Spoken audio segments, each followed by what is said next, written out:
Chapter 1. The End. I'll never forget that evening. That was the night I first met the greatest networker in the world. It was also, as I've heard a number of very successful network marketers say since, the night my life changed for the better, forever. First, I suppose I should tell you what my life was like at that point. I'd been involved with this one particular network marketing company for a little over 4 months, and it wasn't going very well. In fact, it was looking a lot like a bad joke. The products were great. Everybody I shared them with agreed with that. But for the life of me, I couldn't get anyone interested in my business opportunity. I was working 30 hours a week, part-time, all my evenings and most of my weekends, and what I had to show for it was a retail profit of $150 to $200 a month. Like I said, I figured it out once. My home-based wave of the future business was earning me a handsome $1.56 an hour, gross. My kids were strangers. My wife was disenchanted and so distant she might as well have lived in Alaska. Clearly, this network marketing business was not for me, nor was I for it. I'd made up my mind.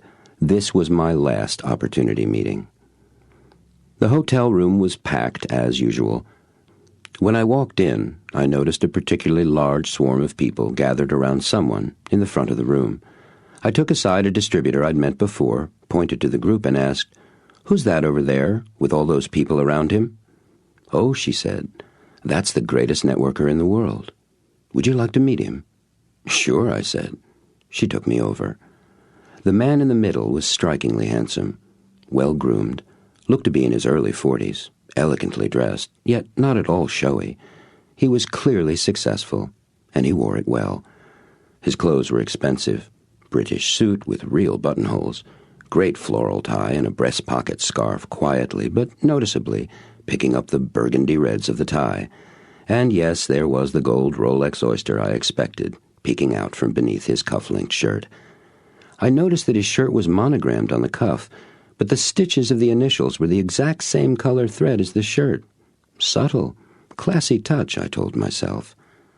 Just then there was a brief opening in the crowd around the man, and my friend pulled me into the inner circle. The greatest networker was listening intently to what a woman standing directly in front of me was saying when his eye caught mine. He put a hand on the woman's shoulder and asked her to excuse him for just a moment.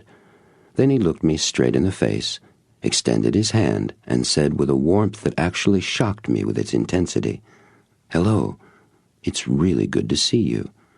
He told me his name and asked me mine. Now, normally I'm able to say who I am with ease. Not this time. I stammered. Actually, I stuttered, something I hadn't done in 25 years. His grip on my hand became a bit firmer, and he asked, "How are you doing?" I said something conventional, I can't remember exactly what, something like, "Fine, thanks." And he replied, "Really? Is that true?" Before I had time to stop myself with a polite avoidance of his question, I found myself telling him how I was really doing. He listened to me in a way I've never experienced before. I actually felt him listening to me. It was, well, physical. Amazing. I told him how my business and my life were going. There it was, all out in the open and on the table.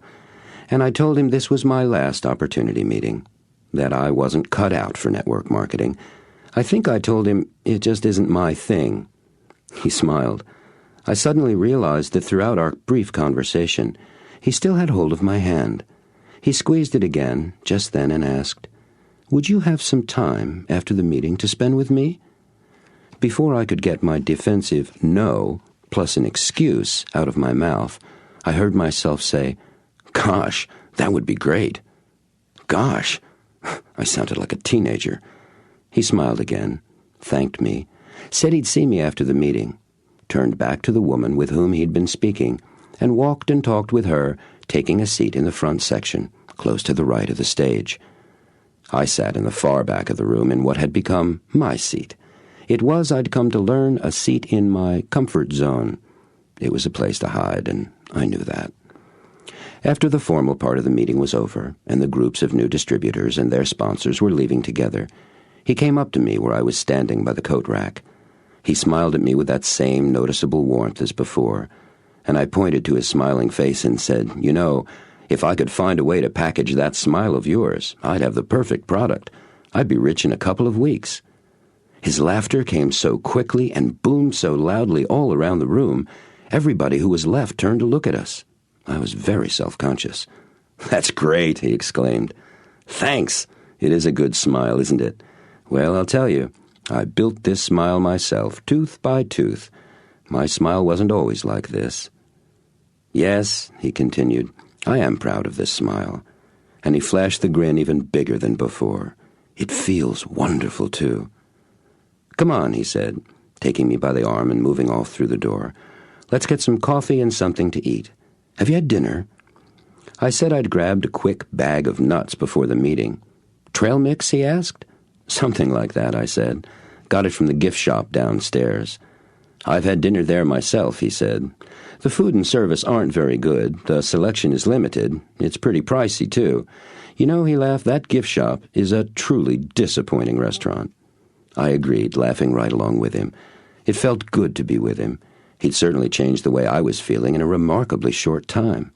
"So, what do you like to eat most?" he asked. And before I could say something polite, and not the truth, he added, "It's a sincere question. What would you most like to eat right now?" I took a deep breath and said, "Italian."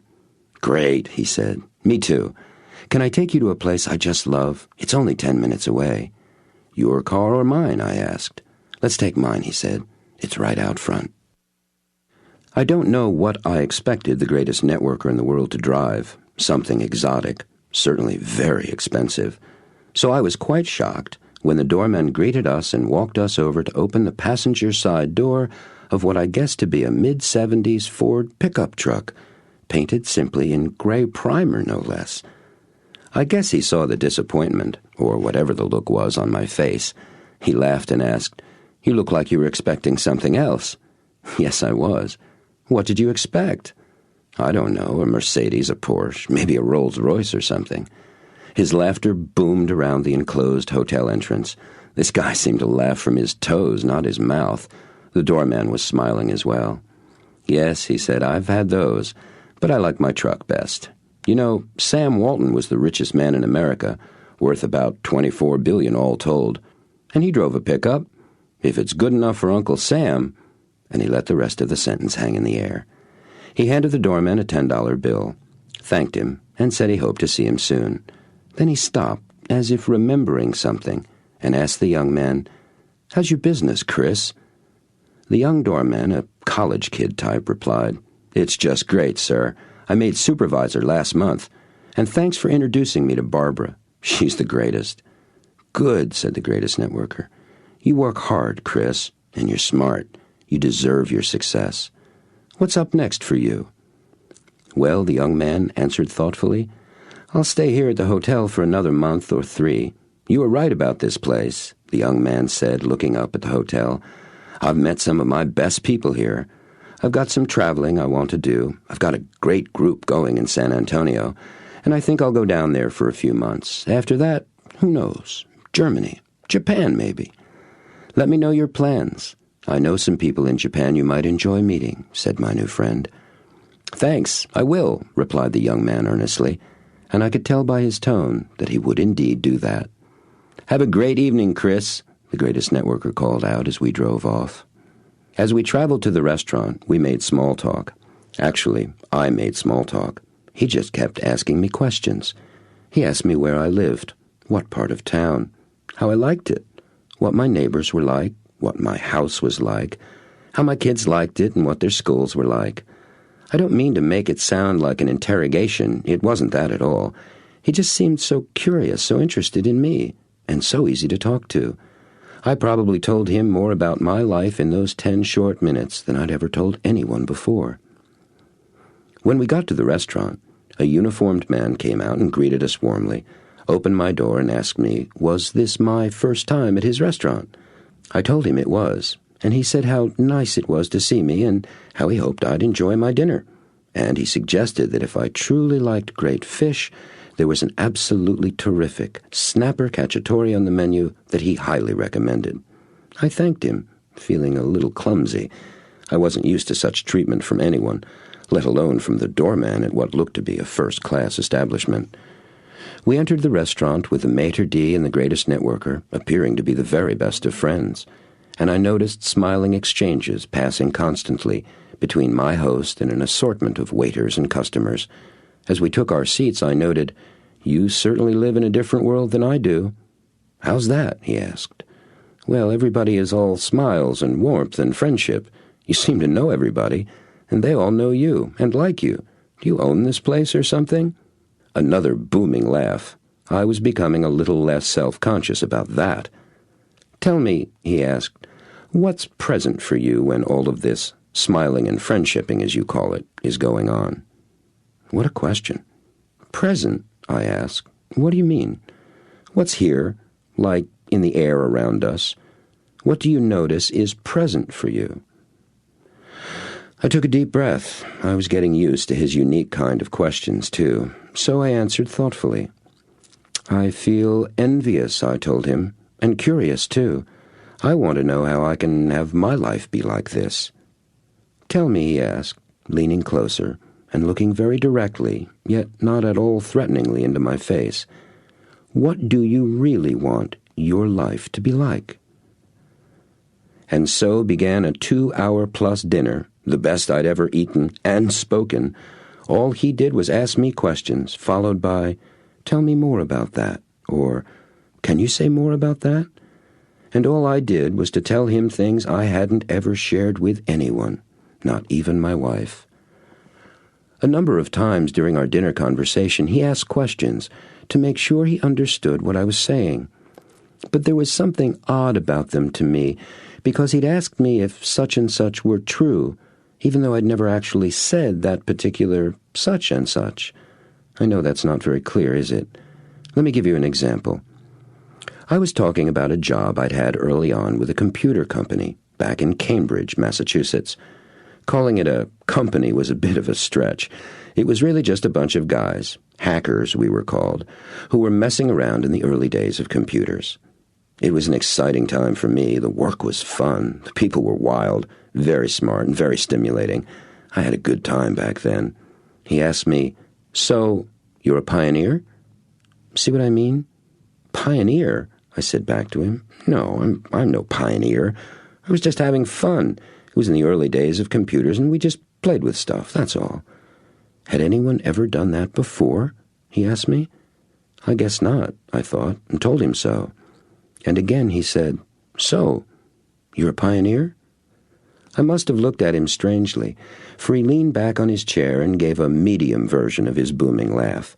I was no longer embarrassed by these mini volcanoes of mirth, and the folks in the restaurant, which had thinned out considerably by now, seemed more comfortable with them, too. They just turned to him and smiled, and then went back to their conversations. "Ah, man," I stammered, "you sure have a way of disarming me. Well, I suppose I was a pioneer, in a way, back then." He looked surprised and asked, "Back then? Not now?" Was he unreasonable or what? "Okay," I said, and I let my irritation show a little. "I'm a pioneer. But I seem to have lost my covered wagon." And the moment I said it, I could literally feel what he was going to say next. Something about a vehicle. I was certain of it. But he didn't say a thing. Silence.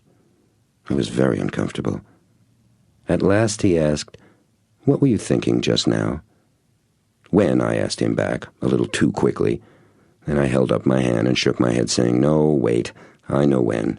It's just, well, I don't know." "Look, where's all of this going?" I asked him. "I mean, you're asking me questions and saying things to me that nobody's ever said to me before. Things that stop me cold. I don't know what to say to you, or even what to think." He didn't say a word, just leaned forward, ever so slightly, and turned his head to the right and toward me just a bit, as if he wanted to make sure to catch every syllable I uttered. It was an intriguing expression, expectant, as if he were waiting to hear what I'd say next, and empathetic, as if he'd already completely accepted what I said, even though he didn't know what it was yet. It was comforting and disarming at the same time. I felt the air go out of me, and feelings well up inside me. Big feelings, important ones. And I felt suddenly very sad. "I just want to be a success," I told him, emotion troubling my words a little. "I'm so sick and tired of the sameness, of not having the money to do what I want, to give my wife and kids the things they deserve. Disney World," I said. "I want to take the kids to Disney World and the Grand Canyon. I want to be free. I want time, creativity, control. And yes, I do want to be a pioneer again. I love doing that." "But," he asked quietly. "But I don't know how," I answered, and I was certain I sounded close to crying. I've heard all that positive mental attitude stuff 100 times, 1,000 times. It doesn't work for me. Network marketing doesn't work for me, or I guess I don't work for it, something like that. I see other people doing it, lots of them, so I know it can be done. And I know they're not any smarter or better than me or work any harder. It's just that I can't seem to get it to work for me. I try, I really do. I make the calls, run my names list. It just doesn't work. I looked over at him and asked, "What's wrong with me?" He let his head fall back and looked up at the ceiling. He scrunched his shoulders up and down, took a big, long, deep breath, and leveled his eyes on me. "Look, how would you like me to show you how to do this business?" "Are you kidding?" I asked in a voice that had everybody in the restaurant turn and look over at us. "You bet," I exclaimed, holding my excitement down to the dullest possible roar. "Good," he said matter-of-factly. "We'll start tomorrow. Here's what I want you to do." He handed me a piece of paper on which he had written an address. He told me that was where he lived, and to come to his office the next afternoon after I got off work. It looked to be about 90 minutes out of town, so I said I could be there by 6:30, and he said that was perfect. He reached into his briefcase and took out a package, wrapped in a glossy forest green paper. From its size and shape, I guessed it was a book. "Here," he said, "this is your homework. I want you to read this before we meet tomorrow, okay?" "The whole thing?" I asked. "Yes," he said, pretending to be stern, but then he smiled and added, "Don't worry, it's a very quick read." He paid for dinner. I thanked him. He thanked everybody in the restaurant. He drove me back to the hotel where the meeting had been and where my car was parked. This time, I turned the tables on him and asked him all about where he lived, his house, his neighbors. After 4 or 5 of my questions, he turned to me and smiled. "Bright boy, you learn quickly," he said. That felt pretty good. He left me next to my car, said goodbye, and drove off in his truck. I watched him go, watched him long after he'd gone from my sight. Then I unlocked my car, got in, turned the key, and sat there letting it warm up, staring blankly in front of me. The book, I thought, and hurriedly pulled it out from my jacket pocket. I tore off the slick paper wrapping and turned it right side up to read the title. Even in the dim light of the street lamp, the bold gold foil letters jumped off the deep green glossy cover. They said, "What you don't know, that you don't know."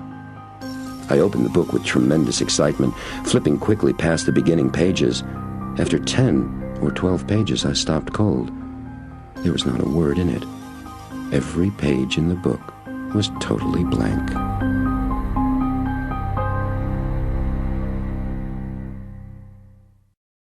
Chapter 2.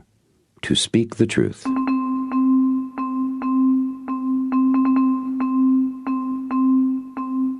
Time literally crawled by on its hands and knees that next day. Besides, it was Friday, and Fridays were like that anyway. At 3:30, I simply couldn't take it anymore and left the office.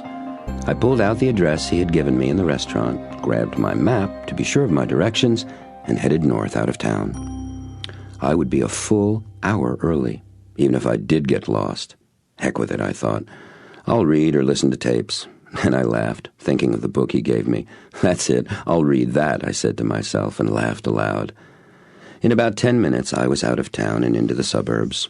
Another 20 minutes, and I was driving through the rolling green and earth-brown hills of farm country that spread out like a checkered picnic blanket all the way up to the mountains north of the city. What a day! A Chamber of Commerce day, the kind they picture on postcards. A motorcycle day, I thought, bringing back memories. The sun was bright, the clouds were big and fluffy, and I made animals out of their shapes as I drove along. I started singing, then abruptly turned on the radio, and then noticed what I'd just done. How can I feel self-conscious while driving alone in my own car? I thought silently. What a funny man I am. I had a pretty good idea of what his house would look like from our conversation on the way back from the restaurant. He told me I'd see it up on the hill beyond the pond through the trees as soon as I turned onto Huckleberry Lane and saw the long, gray four-board wooden fence on my right. Sure enough, there was the fence. I pulled over off the road, stopped my car, and leaned forward over the steering wheel to get a good look at the house and the property. I don't know what architectural style it was, not Tudor, that's the one with all the crisscrossed wood, but it was some kind of English-looking. Big, but not overly imposing, although it certainly was, well, more than any house I'd ever visited before. It looked like something you'd see in a Jag or a Rolls-Royce ad in Architectural Digest. This was a card-carrying estate. There were a number of buildings around the main house. One was clearly a horse barn with a number of double Dutch doors across the face of it. One looked like a small version of the big house, a guest house or carriage house or something. There were a couple of others as well. All the buildings were painted the same light gray as the fence, with the woodwork a darker charcoal gray, and all were covered with ivy. Everything was surrounded by trees, huge oaks and maples and pines. They were tall enough to have been there forever. Lots of shrubbery and flower gardens, too. It was simply magnificent. In fact, this was the kind of home I'd always dreamed of having. From the road, the grounds all looked quite manicured, although there were woods to my right, and they had a fair amount of underbrush mixed in amongst the trees. And horses. There were 8 of them, grazing in the fields between the house and the road, maybe more.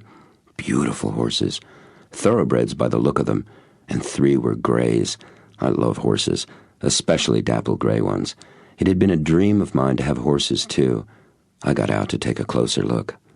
As I got up to the paddock fence, I called out to the nearest of the horses. It lifted its head, saw me, and immediately started trotting in my direction.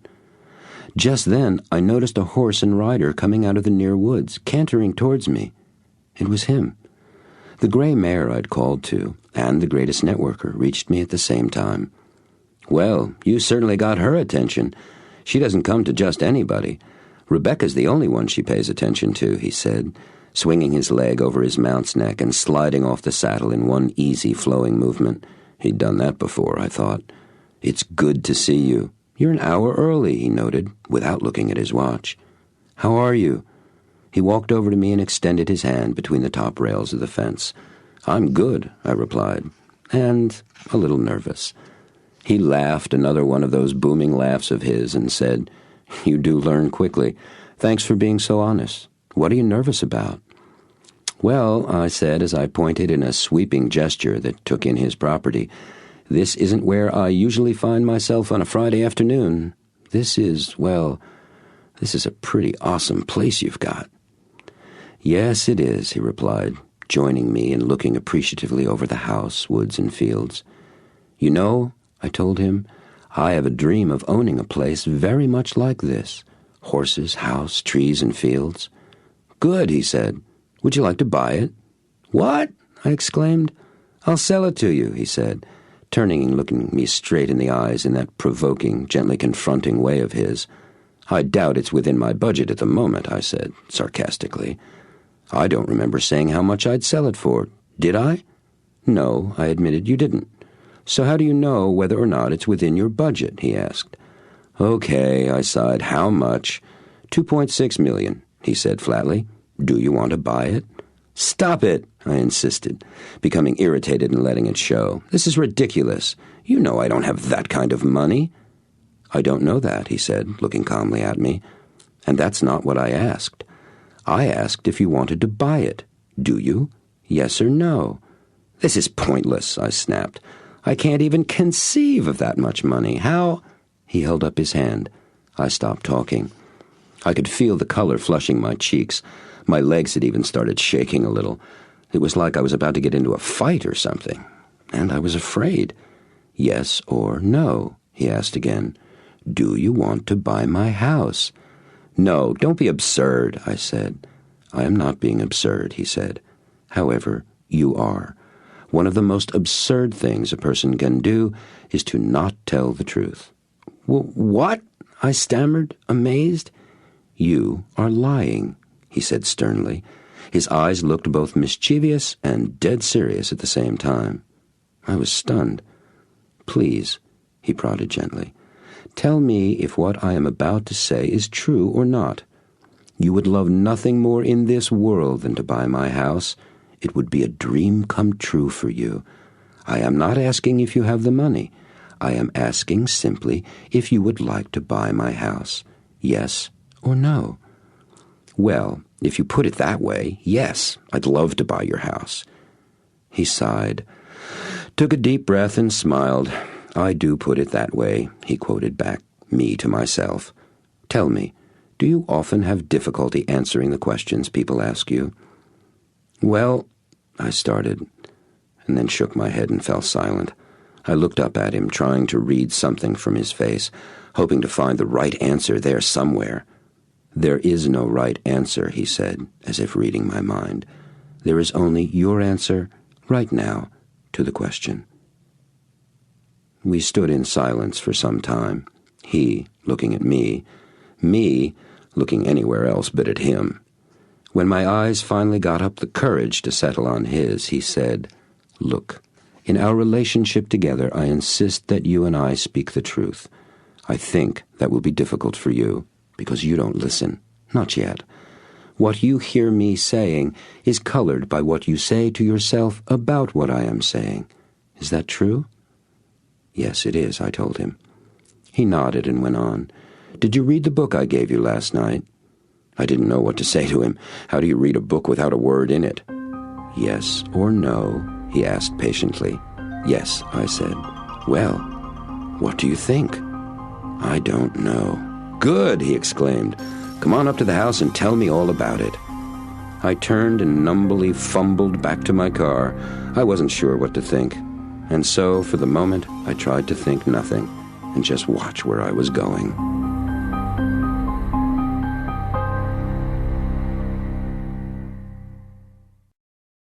Chapter 3. The Secret Revealed.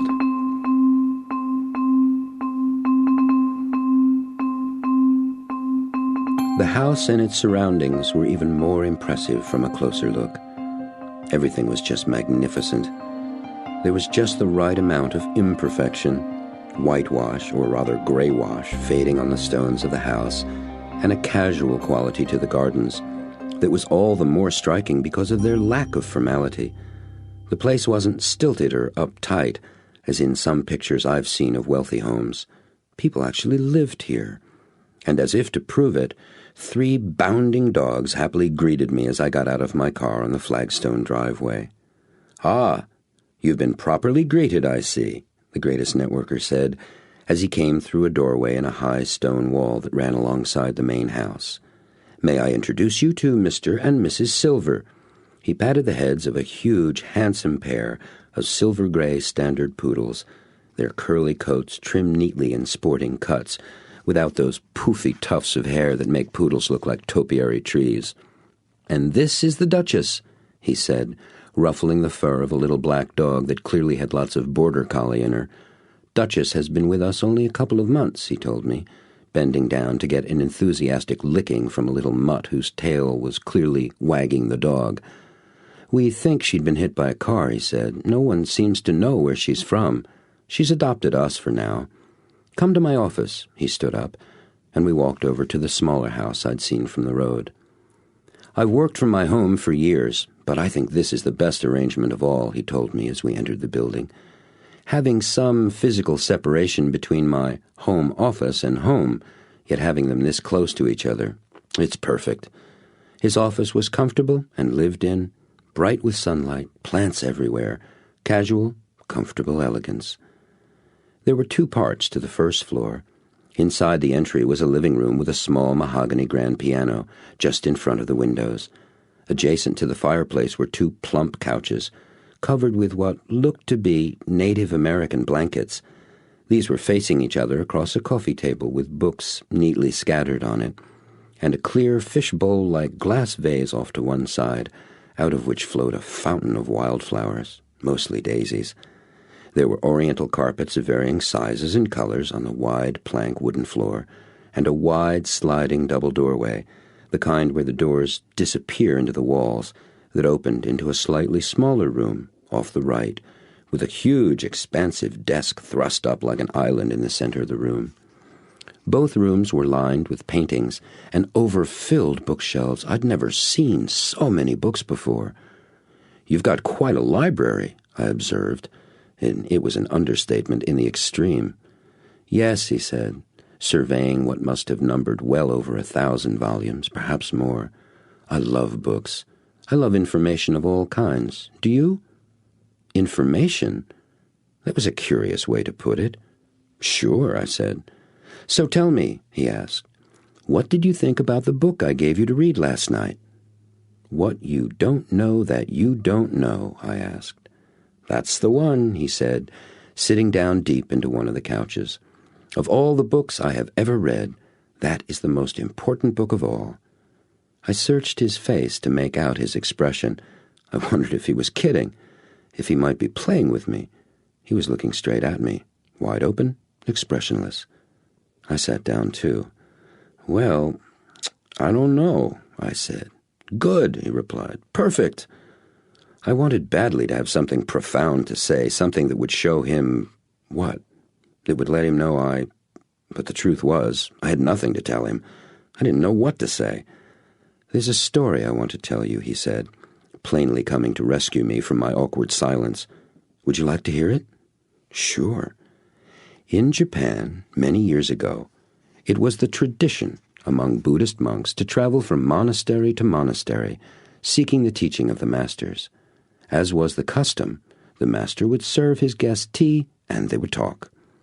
One young monk was a particularly outstanding student.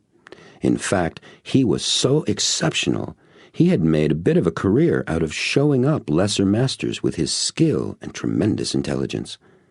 One day, he called at a very famous monastery, attached to one of the most sacred temples in all Japan. The master there was old and most wise. The young man begged an audience with the master, in hopes of being accepted as his pupil, to live and study with the great man. The young man, whose reputation had preceded him, was ushered into the master's chambers immediately. This was most unusual, and the young monk was greatly flattered. The master entered, and they bowed to each other. They sat across a low table on the tatami mat floor and began to talk. The young man told the master of his journeys, of the teachings he had heard, of the monks he had bested in his search for the truth. It was a most impressive tale. The master listened intently and acknowledged the young monk many times for his wit and intelligence. A teapot and cups were brought in, and the master began pouring tea for them both. The young man addressed the master. "I wish to remain here and study with you, for I sense that here, unlike with the others, there is much you have to offer me." And all of a sudden, the young monk cried out in pain and alarm, jumping up from his place on the floor, shaking his robes and dancing about. The scalding hot tea had spilled all over his lap. The master sat calmly and continued pouring tea, which was overflowing the student's small cup and spilling out over the table onto the straw-matted floor where the young man had been sitting.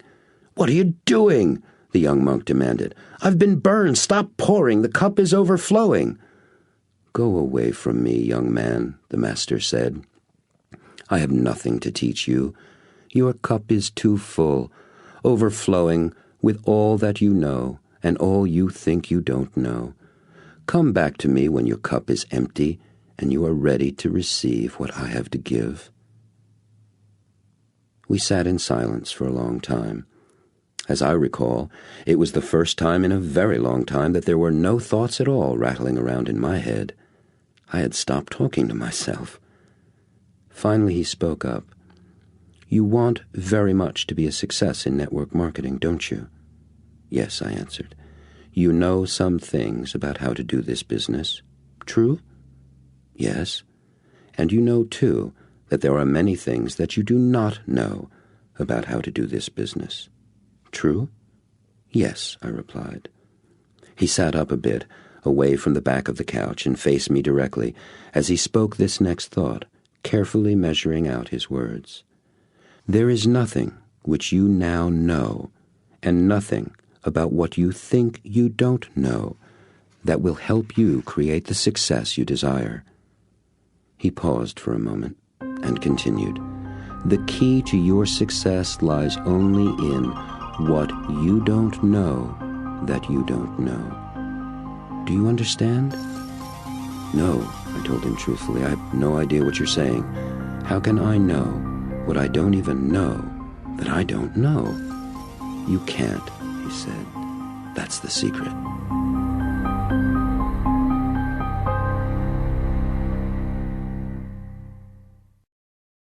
Chapter 4. The Silver Screen.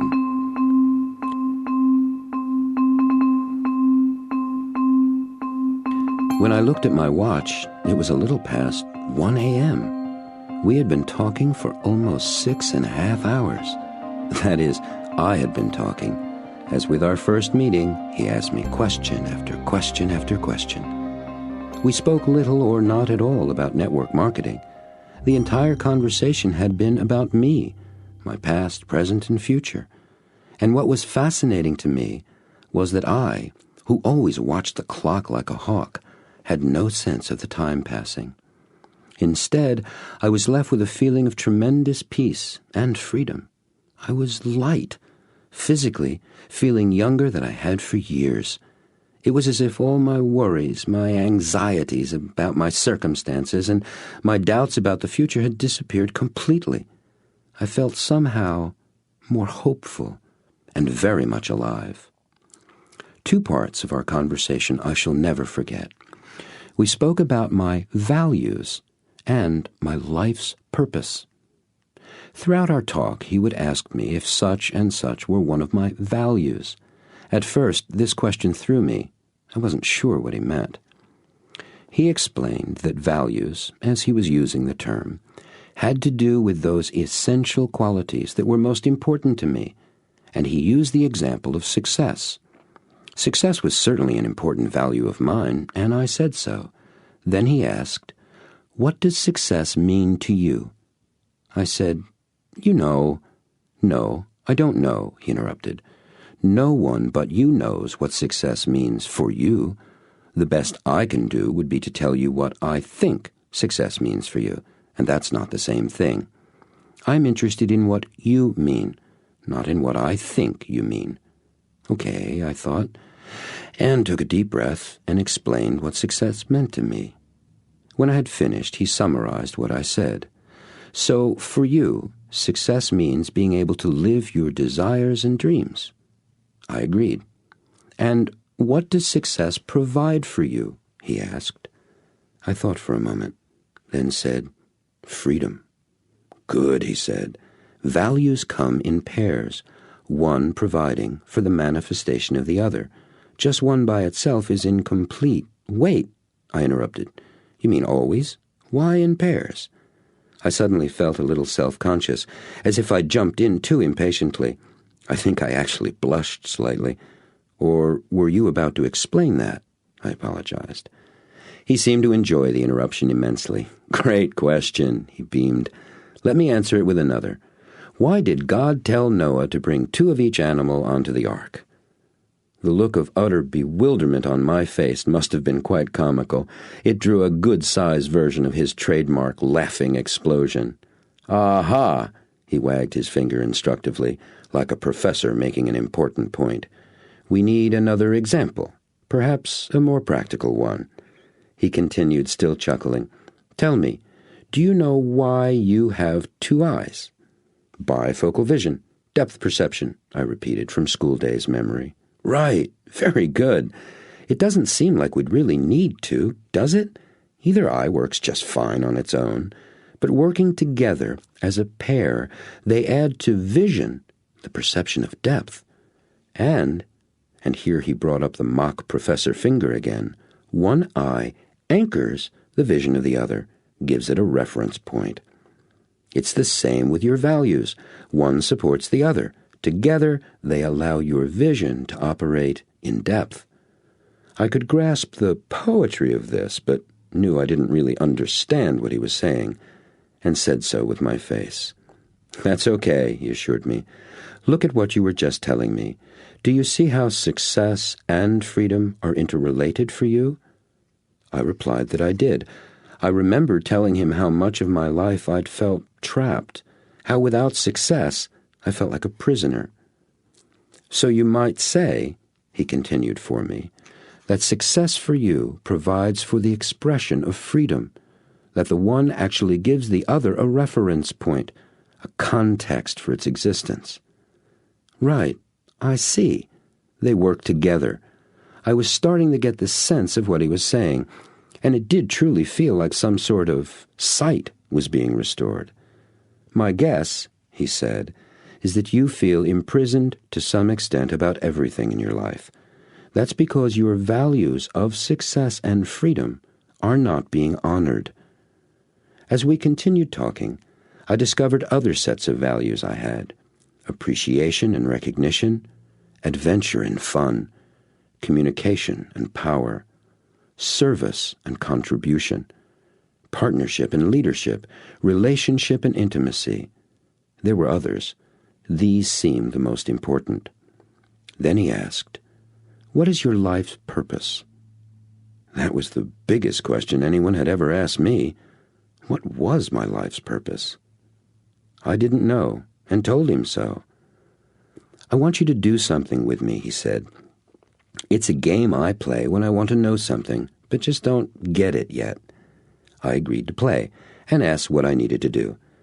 He told me to close my eyes, sit with my back fairly straight, rest my hands on my legs, and take a couple of long and slow, very deep breaths, relaxing as completely as possible. I did that. Then he said, "What I want you to do now is to use your imagination. I want you to pretend that you're standing in front of a movie theater. There's a big crowd outside waiting to get in. You look up in the marquee, and there, in huge letters, is your name, and it says, 'The True Story of His Incredible Life.' Go on in and take a seat." I did. Then he told me to imagine the lights dimming, the music coming up louder, and the movie beginning on the screen. He had me tell him all about the scenes I imagined on the screen. He kept asking questions about what was happening in the movie, pressing me for details of the events and people I was seeing. After a while, he stopped asking me questions and sat quietly, while I watched that movie of my life continue vividly before my eyes. I have no idea how long it was before I opened my eyes. When I did, he was sitting there smiling at me. He asked, "Well, what was that like?" "That was wild," I replied. "I've never done anything like that in my life." "Great," he said. "What happened?" I described a number of scenes, some funny ones, a few sad ones from when I was growing up, and a whole bunch of things I'd never done before, but that were in my movie anyway. I was receiving an award in front of a hall full of people giving me a standing ovation. I was teaching or presenting to another group of people who were all tremendously moved by what I was saying. I'd written a book. There were many scenes of me traveling in far-off lands like Japan and China and Russia. It was astonishing how many different and wonderful things were there. "How did it end?" he asked. "It was funny," I told him.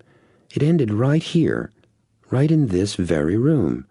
But instead of you sitting there where you are now, I was sitting there, and there was a young woman sitting here where I am now, and I was asking her about her life's purpose." He closed his eyes, and we sat in silence for some time. Then he looked at me and nodded his head up and down. "So, what's your life purpose?" he asked again. "Teaching," I said. "I'm a teacher and a writer, and what I teach people is how to be successful and free. I show them how to achieve their life purpose. And," I added, "I make a profound difference in thousands, even millions of people's lives."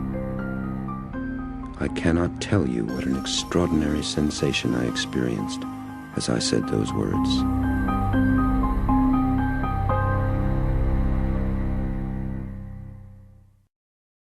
Chapter 5. A Goal Bigger Than Winning.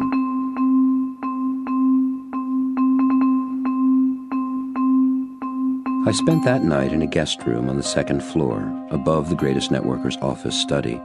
It was quite late when we'd finished talking, and since he'd asked me to attend a training he was giving early the next morning, he invited me to stay the night.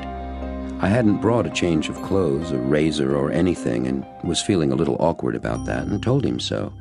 He told me not to be concerned. He'd take care of it. "Set your alarm so we can have breakfast together at 7. Be comfortable. Good night," he said, and he left. As I was about to get myself ready for bed, I realized with a start that I hadn't called my wife. By now it was well after 1. She would be asleep. I felt a twinge of guilt at waking her up, but I knew it was better to wake her than to have her worry. I found a phone and called Kathy to let her know I wouldn't be home until the next day, that I was going to be an overnight guest of the greatest networker in the world. I got her sleepy voice on the phone and started to apologize right away. She stopped me. She hadn't worried, she said. She knew I was all right. In fact, she was very curious to know what had happened so far, which both pleased me and surprised me a little. And as sleepy as I was, I couldn't stop myself from recounting all my experiences of the past 7 or 8 hours in great detail. She was fascinated and said she was very happy for me.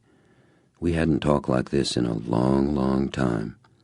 Interesting, I thought, as I hung up the phone. That was a great connection for Alaska. Perhaps my wife wasn't the one of us who'd been so distant recently.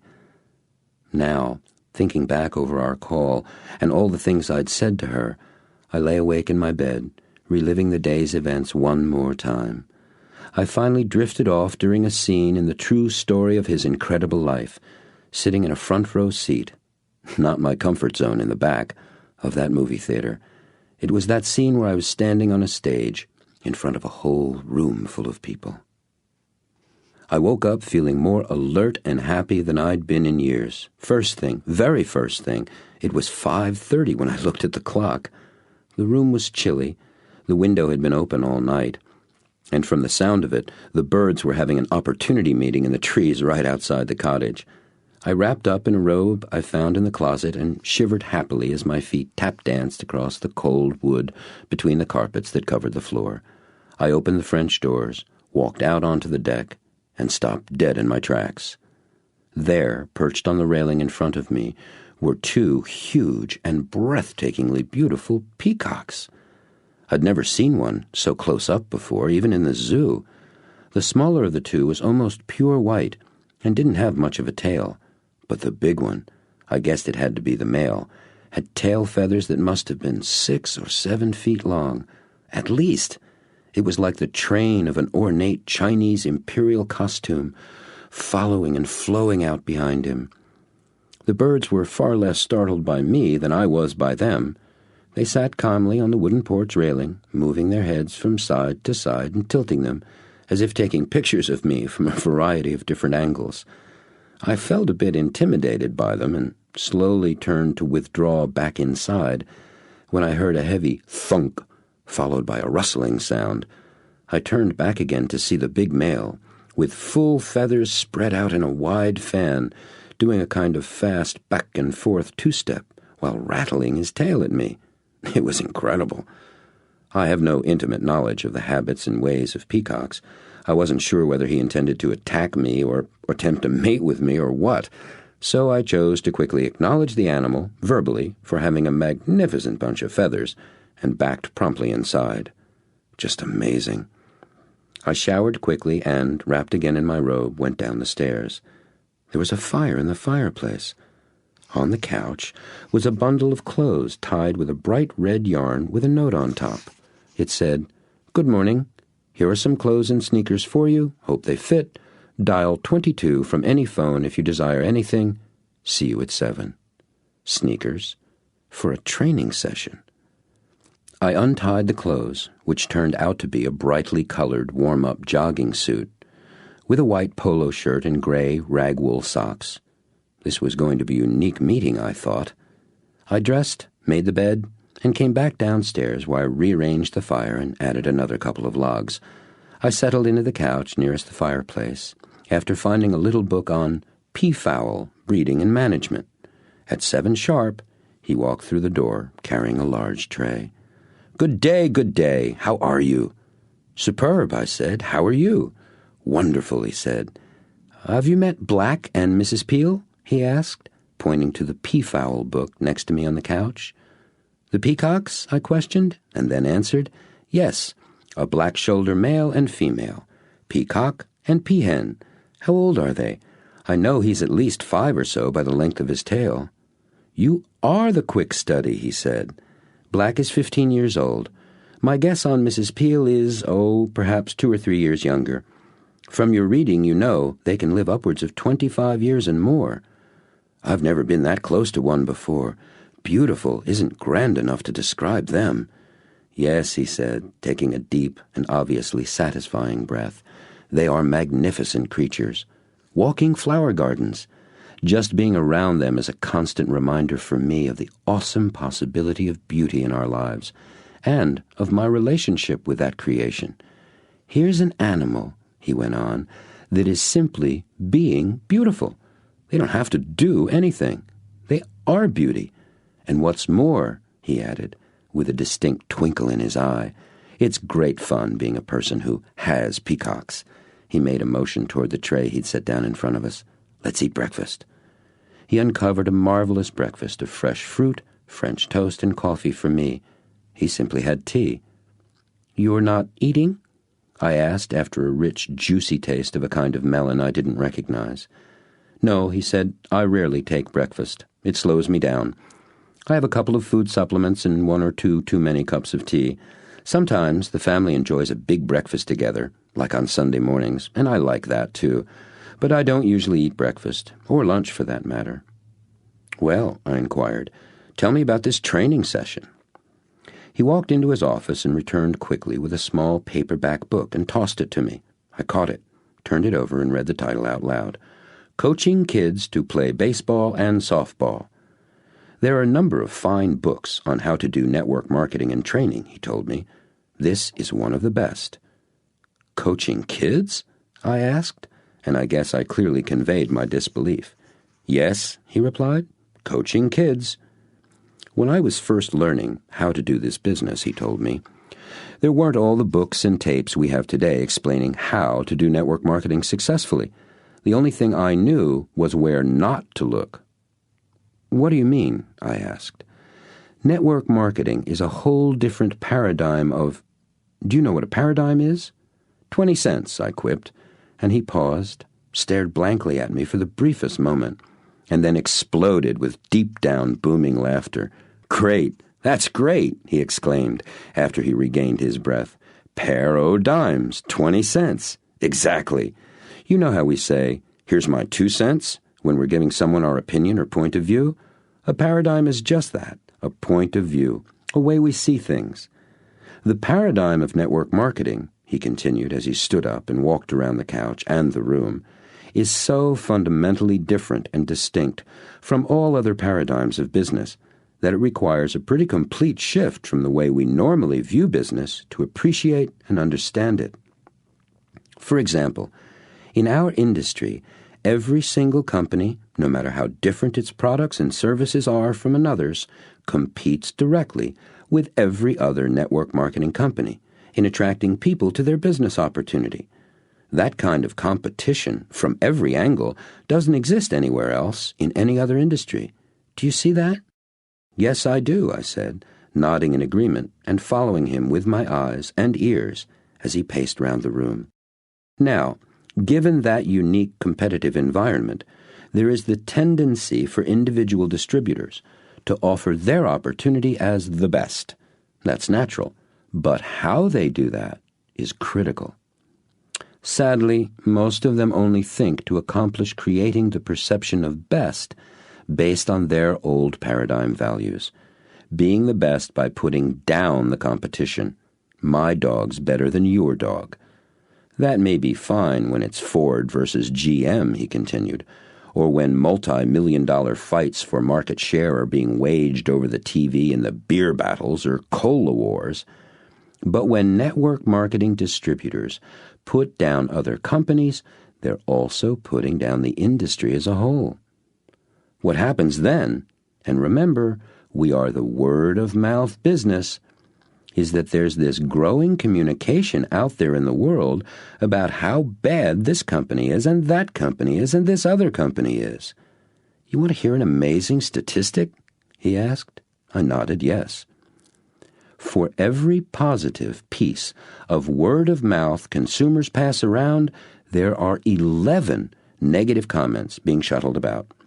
Just think about that for a moment. For every positive thing that's said about you, your company or product, there are 11 negative things being said. Geometric progression works for us and against us too.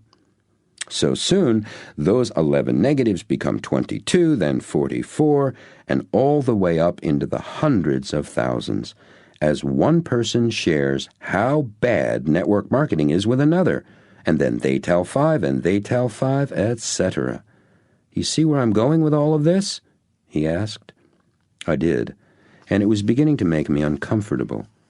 I remembered all the times I had told some prospect why he or she didn't want to get involved with this other company or that one, that my company was really the only good network marketing company, the only one doing it right. It had never occurred to me that this person might be thinking, why would I want to be involved in an industry where every company but one markets mediocre products, has an unfair compensation plan, and treats their people poorly? In fact, I was now beginning to feel a good-sized chunk of regret for all that negative talk I'd put out into the world.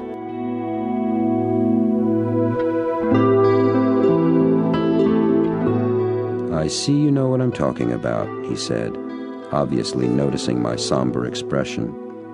We all, every single networking distributor, have the responsibility to sell our industry itself, as well as our individual products and opportunities. Do you think it's the media who's responsible for the bad press about network marketing? He asked. I did until this morning. Now I think we are, all of us. I am, I answered ruefully. Yep, he said, we are, each one of us. Network marketing is the ultimate in freedom, he continued, the freest of all free enterprise. That's the front side. The back, the other side of the coin, is responsibility. Network marketing is truly the responsibility business. We get paid for taking responsibility. The more of it we take on, the more we get paid.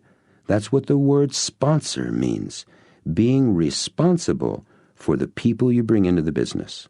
When you are responsible for an organization of thousands of people, you earn a lot of money, which is great. That's as it should be. Now here's something interesting. He stopped pacing and sat back down directly across from me and leaned forward. Right now, you are concerned with your survival in this business, with your responsibility for creating your own success. True? Yes, I said. Okay, now, what would be different if you were concerned about the success of the entire industry, if that were your responsibility? Oh, wow, I said, looking up at the ceiling. I brought my eyes back down and said, well, I probably wouldn't spend as much time focused on myself, that's for sure. What would you spend your time focused on? He asked. Making sure people knew the good news about network marketing and thought really well of us, getting the word out, helping people understand how great this is, getting rid of abuses in the industry, front-loading, crazy earnings claims, things like that, I said. would you be at all concerned about whether somebody said yes or no to trying your products or joining your opportunity? No, I wouldn't. And would that allow you to approach building your business differently than the way you have been doing it? Yeah, it really would, I said. Boy, this was interesting. I actually experienced what people mean when they talk about seeing the light. I'd just seen it. I got it, I exclaimed.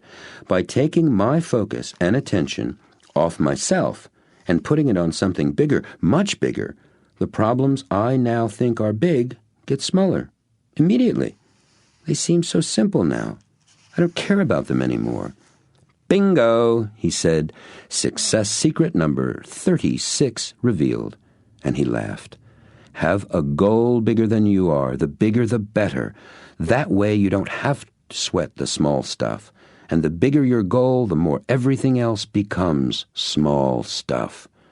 He brought his hands together and touched the tips of his fingers to his lips thoughtfully, taking a long breath and letting it out. Boy, I really got off onto that one. He sat back into the couch and took a long taste of his tea. Do you remember where we were before I got started on all of that? Oh, I know, he said, interrupting himself. You asked about the book Coaching Kids and how I came to recommend it as a good book on network marketing. Isn't it nice to have a memory? He seemed amused by his own question, which was clearly rhetorical. Early on, he said, I began to look for the knowledge in places outside of traditional or conventional business, because I knew how unique network marketing really was. I was searching for specific new material about how to teach and train my network. That's how I discovered what kids' sports had to teach us about building a network marketing business. Here, he said, gesturing for me to hand him the coaching book, which was in front of me on the table. Let me read you something. I handed him the book, and he turned a couple of pages and began reading aloud. We believe that the objects of youth sports on all levels are fun, learning, individual development, and winning, in that order. We make no secret of our feeling that the most important part of your job as coach is to make sure your squad has fun.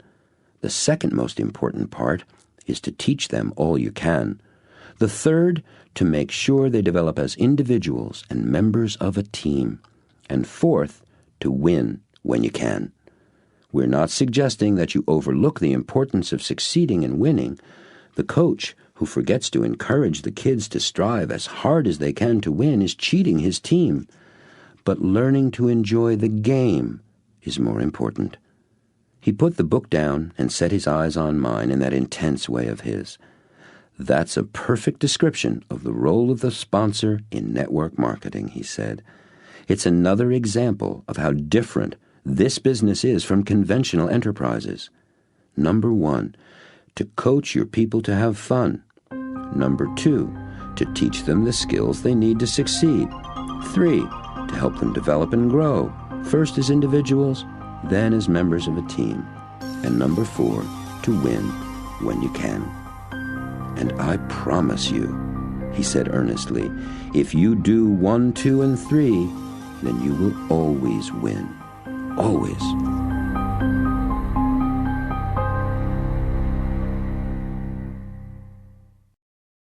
Chapter 6. Teaching Kids Teaching.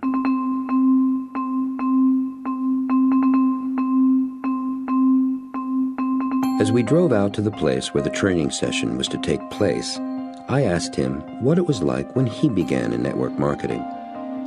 The first couple of years I was in the business, he told me, I experienced only a little success, at best. I started off like gangbusters. I made up a names list of 250 people. I sent them all a terrific 4-page letter I'd written, included some background articles on the products and their ingredients, along with some reprints I'd come across on health and nutrition, and included a sample of the products for them to try. What a great letter.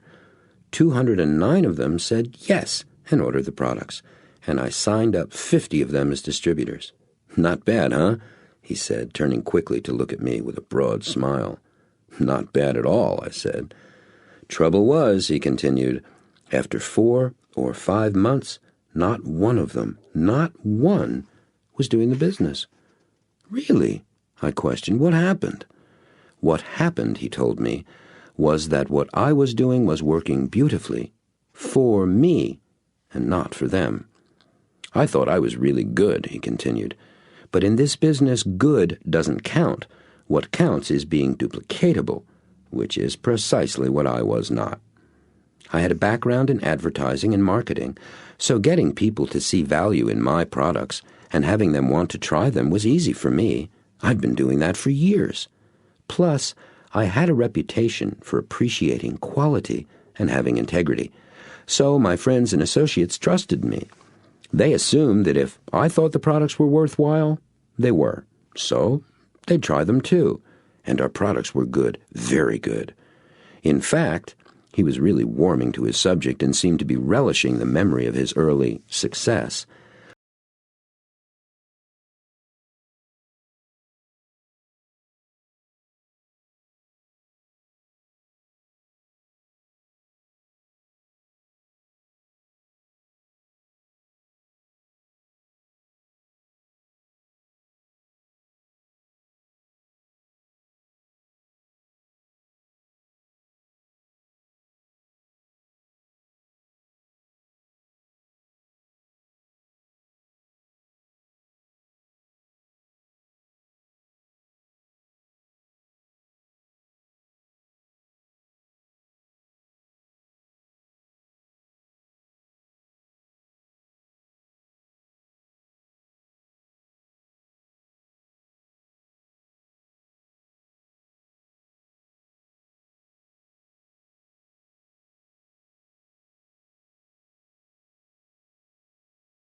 Then he called out the next player, then the next. They began their practice cheering for each other. That was it. Amazing. Throughout the whole thing, the greatest networker was an almost endless stream of praise, constantly telling the kids how great they did. Well, actually, he'd ask them first, "How'd you do?" Then he'd acknowledge them for noticing how they did, and then he'd tell them how good they were. I also noticed that all his praise was focused on how much they were improving over the week before, or even the year before. When they messed up, which they did a lot, he'd stop what was going on and ask them, "What happened?" Most of the time, the kid who goofed would say, I did this or did that. And the greatest networker coach would ask, what could you do differently next time? Sometimes the kids didn't know what they'd done. Then he'd ask, did anyone else know what happened? When he got an answer to that one, he'd ask the kid, him or herself, if that were true, and what was a different way they could do it next time. At first, this whole process seemed a little strange to me, asking the kids everything. It actually struck me as kind of phony. Why not just tell them? It would sure save time. Besides, I thought, he already knew why, so why ask them? So I pulled him aside and asked him about that. What do you learn when you ask me a question and I tell you the answer? He asked me. I thought about that, then replied, I learn the answer. Exactly, he said. And of what use is that? Well, then I know what to do, I said. And of what use is that? He asked. Once I know what to do, I can do it, I replied. Yes, he said, you can do it. But do you? No, not always. Actually, not often, I had to admit. Knowing the answer and doing something about it seemed very different. Two things are important here, he told me. First, when you arrive at the answer yourself, it's very different than when someone else tells it to you. Its meaning is deeper, and there isn't any question about whether or not the other person is correct. It's your answer, you own it, and you're much more likely to remember it when you find yourself in a similar situation again. What's more, he continued, when you discover the answer for yourself, you not only get the answer you were seeking, but you get trained in finding answers, so there's twice the benefit. Knowing the answer, having the answer, is a far cry from doing the answer. Would you agree?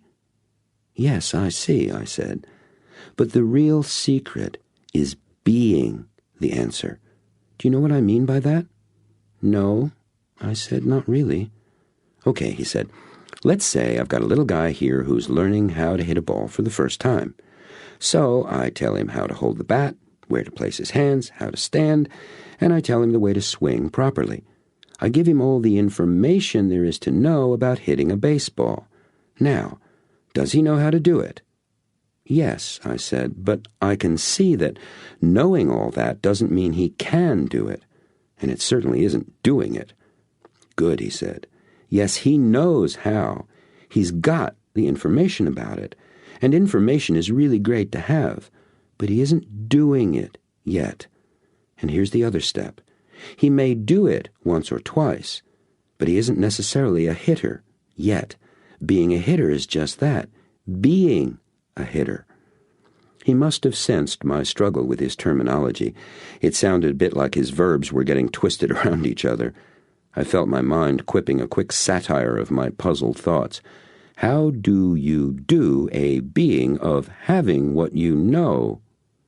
And remembered that gloriously circular book title, What You Don't Know That You Don't Know. He interrupted my thoughts to explain. Have you ever heard anyone talk about goal setting with the terms have, do, be? Have the things you want to have, do the things you want to do, be the kind of person you want to be. I nodded that I had. The way I've found that works best is to focus on being first. Once you achieve that, doing and having come naturally. If you approach it the other way around, you can spend a lifetime not accomplishing your goals. Being first is actually easier because being begins in your mind. Anybody can be anything, anytime he or she wants. I confess that didn't completely clear it up for me, and I knew that he knew that. Well, I know one thing, I ventured. We're doing talk about this, but I'm also keeping you from being a Little League coach. Right you are. He seemed amused and delighted that I'd taken a stab at knowing what I was talking about. I'd like to talk some more with you about being and accomplishing, but let's have a conversation about that after practice, okay? And back we went to join our trainers.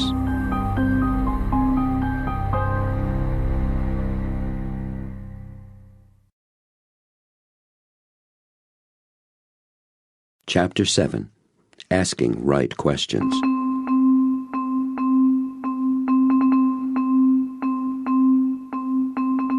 After we said goodbye to the kids, almost all of whom thanked me for coming, and asked if I'd be back next week to help out, which I must say made me feel really terrific, and climbed back into his truck, I asked anxiously about being and accomplishing. He held up his hand and interrupted me. "Not so fast, we'll do that. But first, tell me, did you have fun?" "I sure did," I exclaimed. "That's great," he said. "Did you learn anything new?" "Did that too," I said. "What?" he asked. "That thing you did in the beginning, when you had them all come up to the plate, as you called out their names like a ballpark announcer and everybody cheered and applauded. That was amazing. I loved it. What a great way to start."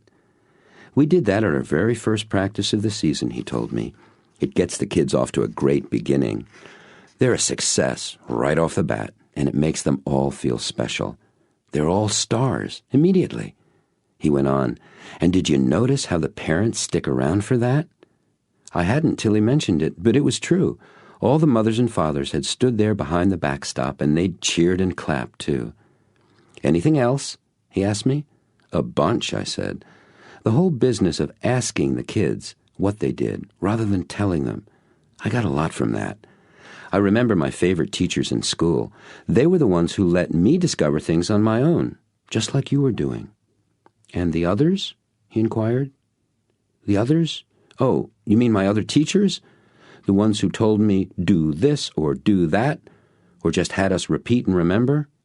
I was bored to death in their classes." Which kind first taught you about higher math and computers?" he wondered aloud. He must have been remembering what I'd told him about my pioneering passion for hacking in those early computer days. I knew he already knew the answer. "The first kind.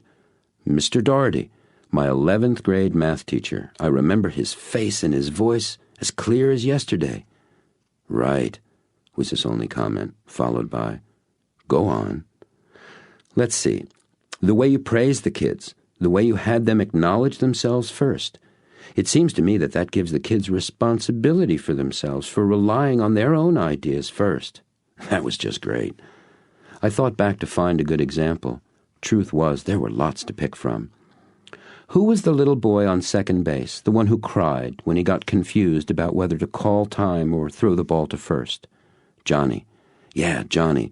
The way you talked to him was terrific." "Thanks," he said, pleased at the acknowledgement. "What did you get from that?" "Well, I noticed how you brought his attention off how he was feeling, without even dealing with it directly. First thing you did was kneel down, so you're on his level. Then you just asked him, what happened? He told you that some kids were yelling, 'Throw to first,' while others were shouting, 'Call time!' And he didn't know what to do. You asked, 'What do you think would have been best?' And he said, 'Call time.' And you said, 'Okay, let's do the play over and see if that works.' Then you did, and he called time, and it worked great. That was incredible. So what did you get from that?" "I just told you," I said. "No," he corrected gently. "You just gave me a description of what I did. I asked, what did you get from that? In what way did that contribute something to you?" "Oh," I said, "well, I saw how I don't have to be controlled by my feelings about something, that it works better to focus on what happened and do something about that." I looked over at him to see his response. He just looked at the road and said, "Good." Then he asked, "And tell me, what results did you get?" "Results? How do you mean?" "Results," he repeated. "What results did you achieve out there today?" "Well," I thought for a moment. "I showed Justin, was that his name?" He nodded. "I showed Justin how to hold his hand so that he could catch the ball without it scooting out of his glove. Fingers up when the ball came at him above his waist, and fingers down when the ball came to him below his waist. That way, he wouldn't miss the play or get hit in the face with the ball." "That's great," he laughed.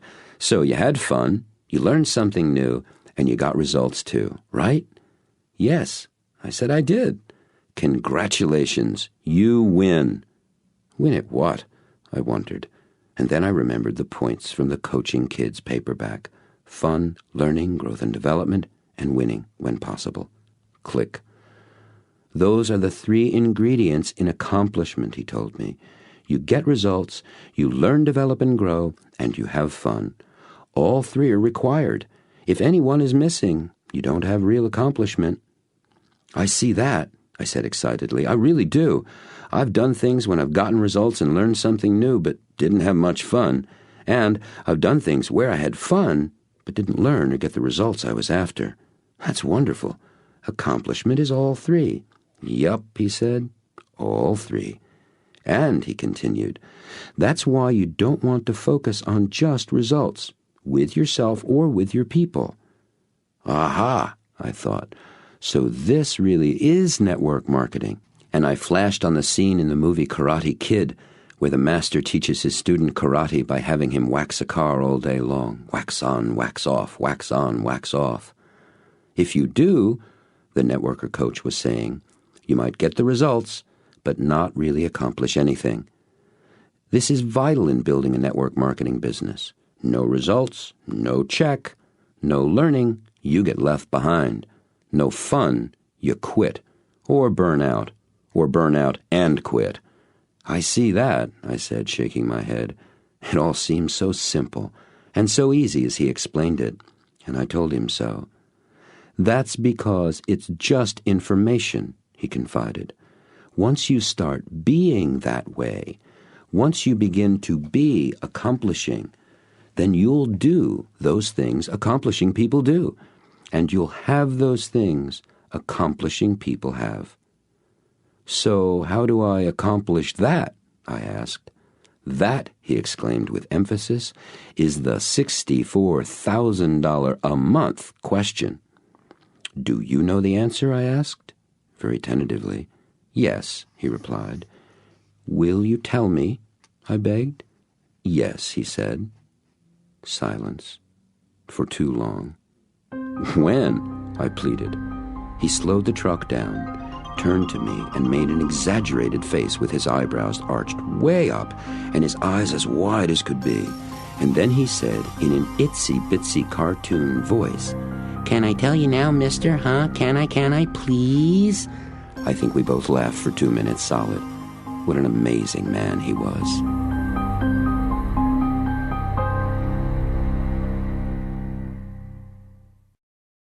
Chapter 8. The Habit of Being You.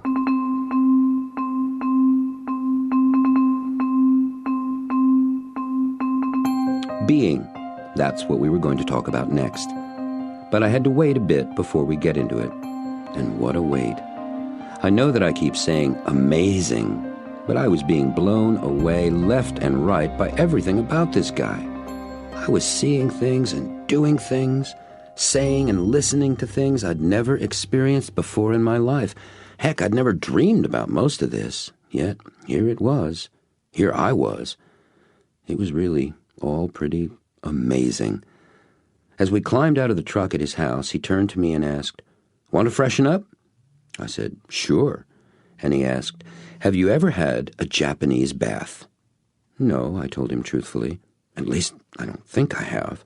Oh, you'd remember, he assured me. Come on, you're in for a treat. It's my opinion, he said, as we walked into the main house, that the Japanese are eating our lunch in business simply because they know about baths, and we don't. I'm on a one-man crusade to establish the bath in America, so the United States can regain our position as the world leader. He turned and looked at me. I'm not kidding, he said, with an earnest smile. The inside of the house was just as magnificent as the grounds and his office study, although a bit more formal. It was truly a gracious interior, light and airy, filled with lush plants and fresh-cut flowers. Somehow I felt it would always be summer in these rooms. Some of the pieces of furniture were really extraordinary, antiques big time. As we passed the wide entrance to the living room, I glanced in casually and stopped dead in my tracks. He walked on ahead of me, but when he noticed I'd stopped, he turned back and asked, What? That, I stammered. Is that what I think it is? Is what you think it is? He asked as he returned beside me. There, above the mantel, in this man's private home, in a magnificent, gilded, splendidly ornate period frame, about 6 feet wide and more than 4 feet tall, was a Monet. Obviously not a copy, an original. My mind literally reeled. In fact, I think my legs did too. That's a Monet, I exclaimed. Water lilies, it's from the water... Oh, what were they called? Nymphes, he replied. And then he let loose with one of those booming laughs of his, the biggest one I'd heard yet. He threw his arm around my shoulder and gave me a very strong hug, laughing all the while. I do like you, he said, trying to catch his breath and recover from his all-consuming laughter. It took a good half-minute. Ah, he gasped, bringing himself together. No, it's not a Monet. It's a me. I painted it. But thank you so much. That was wonderful. I shook my head, again in disbelief, and again amazed. As we continued walking through the house, it was a big house. He told me that he'd gone to art school, even had a Bachelor of Fine Arts degree, and although he'd never painted anything of real consequence before, it was something he'd always dreamed of doing. That painting had been one of his goals for a long, long time. 20 years, he told me. Monet was the artist he loved most. After he became successful in network marketing, successful enough, he said, so that he had the time to do the things he'd always wanted to do but hadn't yet done. He'd purchased a whole bunch of books and prints of Monet's paintings. He studied them and then set out to paint his own work in a style close to Monet's. He'd succeeded more than admirably. His painting looked like a museum piece, and I told him so. Thanks, he said appreciatively. I think when I die, I'll look back on my kids and that painting as my greatest contributions. And then he added, like Teddy Roosevelt charging San Juan Hill, to the bath!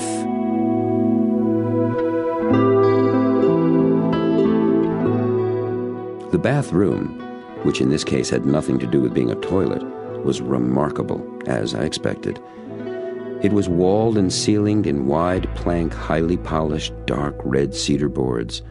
What wasn't wood was glass, 2 huge glass skylights, and a large glass window that extended the whole width of the room. The room was filled with a number of monster-sized and lush green hanging ferns and ivy. The entrance to the room was a small foyer, with benches and hooks for hanging our clothes.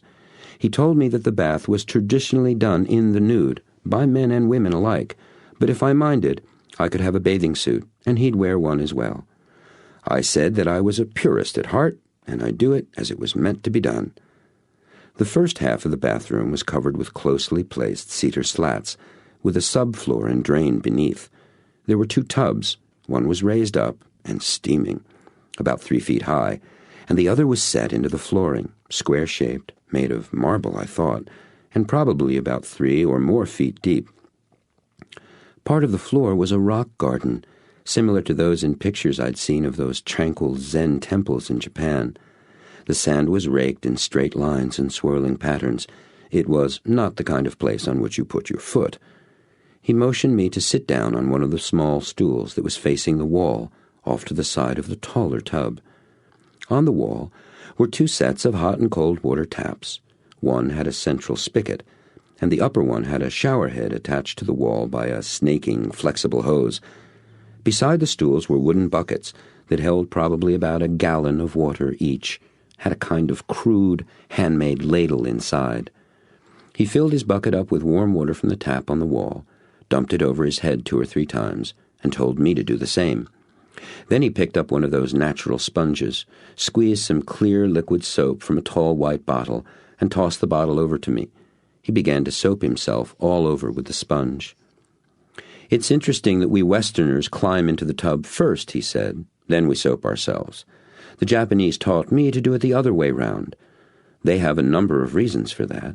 It saves water. You don't have to keep filling up the bathtub with fresh water all the time. And knowing the Japanese, I'm sure it has to do with being respectful of other people, and of the water as well. After all, only a gaijin, oblivious and disrespectful of other people, and of the water, would get into a tub all dirty. Gaijin? I wondered aloud. Gaijin means foreigner in Japanese, he told me.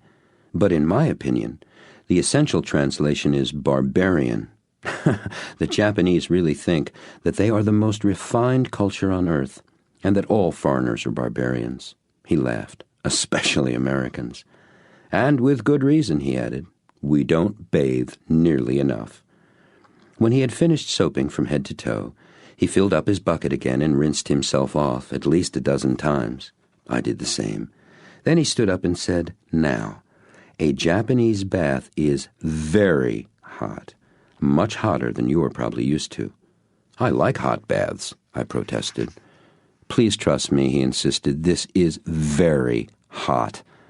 I suggest that you use the shower and make it as hot as you can stand it by turning the temperature up gradually.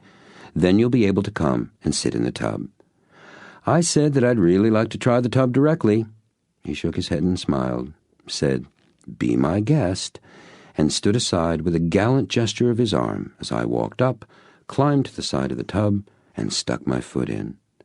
No sooner had I done that than I pulled my leg back out as fast as possible. He just looked at me, no expression. I think I'll do as you suggested, I admitted, sheepishly waiting for his, I told you so. It never came. He just said, Good, and went over and sat slowly, almost reverently down in the tub. The water came all the way up to his neck. After I'd come as close as I could tolerate to scalding myself with the shower, I joined him in the tub. Boy, it was hot. But the shower helped a lot. At least now I could stand to get in and sit down inside the tub. Don't move, he told me. The trick is to sit stone still till you get used to it. Slowly, I adjusted to the temperature. I had closed my eyes and fought the heat at first. Now I was being melted, literally, into a state of peace and pleasure. When I finally opened my eyes, I saw my friend had leaned his head all the way back on the edge of the tub and draped a hot washcloth over his face. I looked around. The whole room was filled with a light, steaming mist coming from the hot tub. I imagined he probably didn't want to talk at that moment, but I mustered the courage to ask quietly if he was willing to tell me about being. He slowly removed the cloth from his face and smiled, a deeply satisfied smile. Sure, he said, took a deep breath and began, as usual, with a question. Who are you? Great, I thought, another easy one. I was silent for a long time. I knew just saying my name wouldn't do. He just asked me another question. So I waited and thought about the question some more. After a small-scale eternity, I said, I am the sum total of all the experiences I've ever had, all I've thought about those experiences, and all anybody's ever told me about me and them.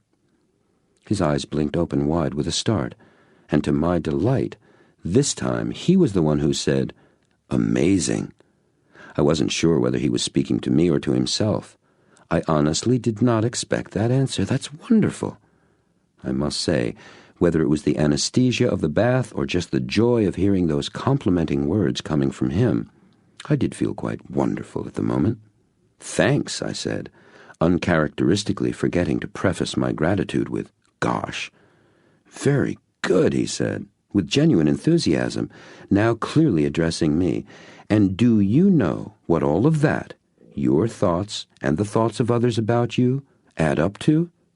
My being? I asked, and answered at the same time. Close, he said. It's what your sense of your being comes from, what creates how you be in any situation. It adds up to your habits of belief, what some people call your belief systems. I don't say belief systems just because I don't think people really understand that term. Most people think systems are so complicated that they're powerless to change them. Besides, I maintain that our beliefs are habits of thought we have, and because they are simply habits, we know how we got them and how to change them too. Habits, he continued, are things we think or do without conscious attention, without being aware of them. The moment we are aware of what we are thinking or doing, it's no longer a habit. It's a choice. So, can you see, We can change our habits by making conscious choices? He asked. Yes, I said, and I did see that very clearly. So, he continued, we have these habits of belief about ourselves, and the reason they are so important is that they control what we have, do, and be in our lives. We were back at have, do, and be, and my face must have shown that I was still not on solid ground here. Let me give you an example, he said. I grew up fat. When I graduated from high school, I weighed 250 pounds. Really? I exclaimed. Well, you're not fat now, and I'd bet you'd be a whole lot thinner after this bath. Quite true, he nodded, laughing with me. But seriously, although I've actually weighed around 175 for years, I spent much of that time still believing I was fat. You see, for almost 30 years, my experience had given me all the evidence I needed to see myself as fat. What's more, other people were quite willing to contribute to that evidence, and so was I. Every chance I got, whether I knew it or not, I would simply add to that belief by believing it some more. My mind had gotten the I am fat message literally thousands of times. In school, I was the brunt of fat jokes and lots of cruelty about being fat. When I first lost a good chunk of weight, I bought slimmer pants that were really much too tight for me. Now, I thought I was doing that because I was glorying in finally being thinner, finally being able to fit into a smaller size. Then one day I realized that, in fact, by buying pants that were too small and having my belly bulge out over my belt, I was continuing to live out my belief that I was fat. Later on, after I'd lost over 75 pounds, I'd mention something about being fat, and people would be shocked. They'd tell me how great I looked, how thin, and it took years of that kind of input, but eventually I began to replace my habit of believing I was fat with one where I truly believed I was at last thin. That whole process took more than 15 years. He closed his eyes and visibly shuddered. What a waste, he said. He was silent for some time. Then he took a very deep, slow breath and opened his eyes as he let the air slowly escape his lungs. Some Buddhists teach that life is suffering, and his voice was filled with a powerful emotion. And I agree to a point. What they do not teach, however, is how darn unnecessary it is. Being, suffering, being, anything can be changed if we literally put our minds to it. We only need to change our minds, and we do that all the time. We just have to learn how to do it on purpose. I believe that's what Christ was teaching when he said, "Turn to him the other cheek." He was telling us, resist not evil, just change your mind. Habits of belief are created the same way as any other habits, simply by doing the same thing over and over until you don't think about it anymore. That means you can create a new habit the very same way, just as I did when I replaced my fat belief habit with a thin one. I just changed my mind. Now, when I first did this, I was unaware of what I was doing. I didn't see how the thin talk I'd begun to hear from others, and from myself, was changing my habit of belief that I was fat. Think of it as a balance scale in our minds. One side is weighted down with all the talk and experiences that make up our predominant habits of belief. But we can change that simply by adding enough weight to the other side as we create new habits. Do you see what I'm talking about? He asked, holding his hands out in front of him, palms up, moving up and down like the two sides of the scale. I did, and I said so. Okay, he said, so if you accept what I've said so far as if it were true, what's the first question you've got? How do you change the habit? Replace it with a new one. How? How'd you get the original? He asked, then answered the question himself. You got it by having a thought about what you believed, then another, then another and another and another. Pretty soon, you didn't have to add any more thoughts. Your habit of belief was in place. You just kept it there, sustained it, reinforced it. Every time you added some new input, some experience, something you said about that, something someone else said to you about it, that agreed with or could be added to that existing habit of belief. So, I said, you begin replacing your existing habit of belief. What did you call it? Dominant? Predominant? Predominant, he offered. Right, so you begin replacing your predominant habit of belief by adding new thoughts to the other side of the scale, right? Right, he agreed. What kind of thoughts? Thoughts which are about the new belief you want to have. Yes, he shouted, and jumped up out of the tub. He turned to me like someone exaggerating a symphony orchestra conductor, with his arms moving back and forth to some grand unheard marching music, and he pointed his fingers at me as he spoke, keeping the imaginary beat with his words. And so, point, point, I say that you, point, point, point, have the habit, point, point, point, of being hot, point, point, point. Well, come on, he laughed. We'll change that one right now. And before he'd finished saying right now, he jumped into the other tub, where he ducked completely under the water and stayed there. After a good 10 seconds or so, he shot up out of the water with a great whoosh, exclaiming, "Whoop, whoop, whoa, ooh, yes! Come on, get in here," he demanded as he jumped out. I did as I was told. It was freezing. The entire tub was pure ice. No, colder. It was below zero. "Wah!" I screamed out and jumped out of the tub. As I rubbed the water from my eyes, he threw a towel at me. "Great, huh?" I think he was asking me, but I wasn't very clear about it. All I remember at that moment was me jumping around and squeaking, "Ooh, ooh, ooh." "Wow," I said. I hadn't done that since boys' camp. "Wow," I said again. "Whew." "How do you feel?" he asked, having just finished toweling himself off, wrapping the towel around his middle and tucking it in. "Great," I said. "It feels invigorating." "Do you do this often?" I asked. "Every day," came the reply. "I can't think of anything better for your body, or for your mind. I'm actually 97 years old. How do I look?" And he laughed another of his boomers, only this one seemed deeper by an octave or two. "You look great, old man," I quipped back. "Hey," he said, as if remembering something special. "Would you like to meet my family?" "You bet," I said enthusiastically. I wondered about where they were. "Me too," he laughed. "I haven't seen them since yesterday afternoon, before you arrived. Let's go find them."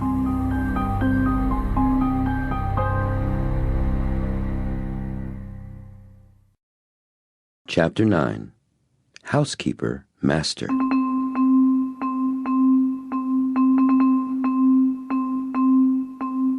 As we left the Japanese bath and entered the small dressing foyer, I noticed that the clothes we had worn were gone. In their place were two neatly folded piles of clothing. One was my own, which I'd worn on Friday, now clean as new. I began to dress. My friend had just put on a faded denim work shirt, and then he unfurled what looked to be a big scarf or a shawl. Odd, I thought. "What's that?" I asked, pointing to the large piece of brightly printed fabric he was holding.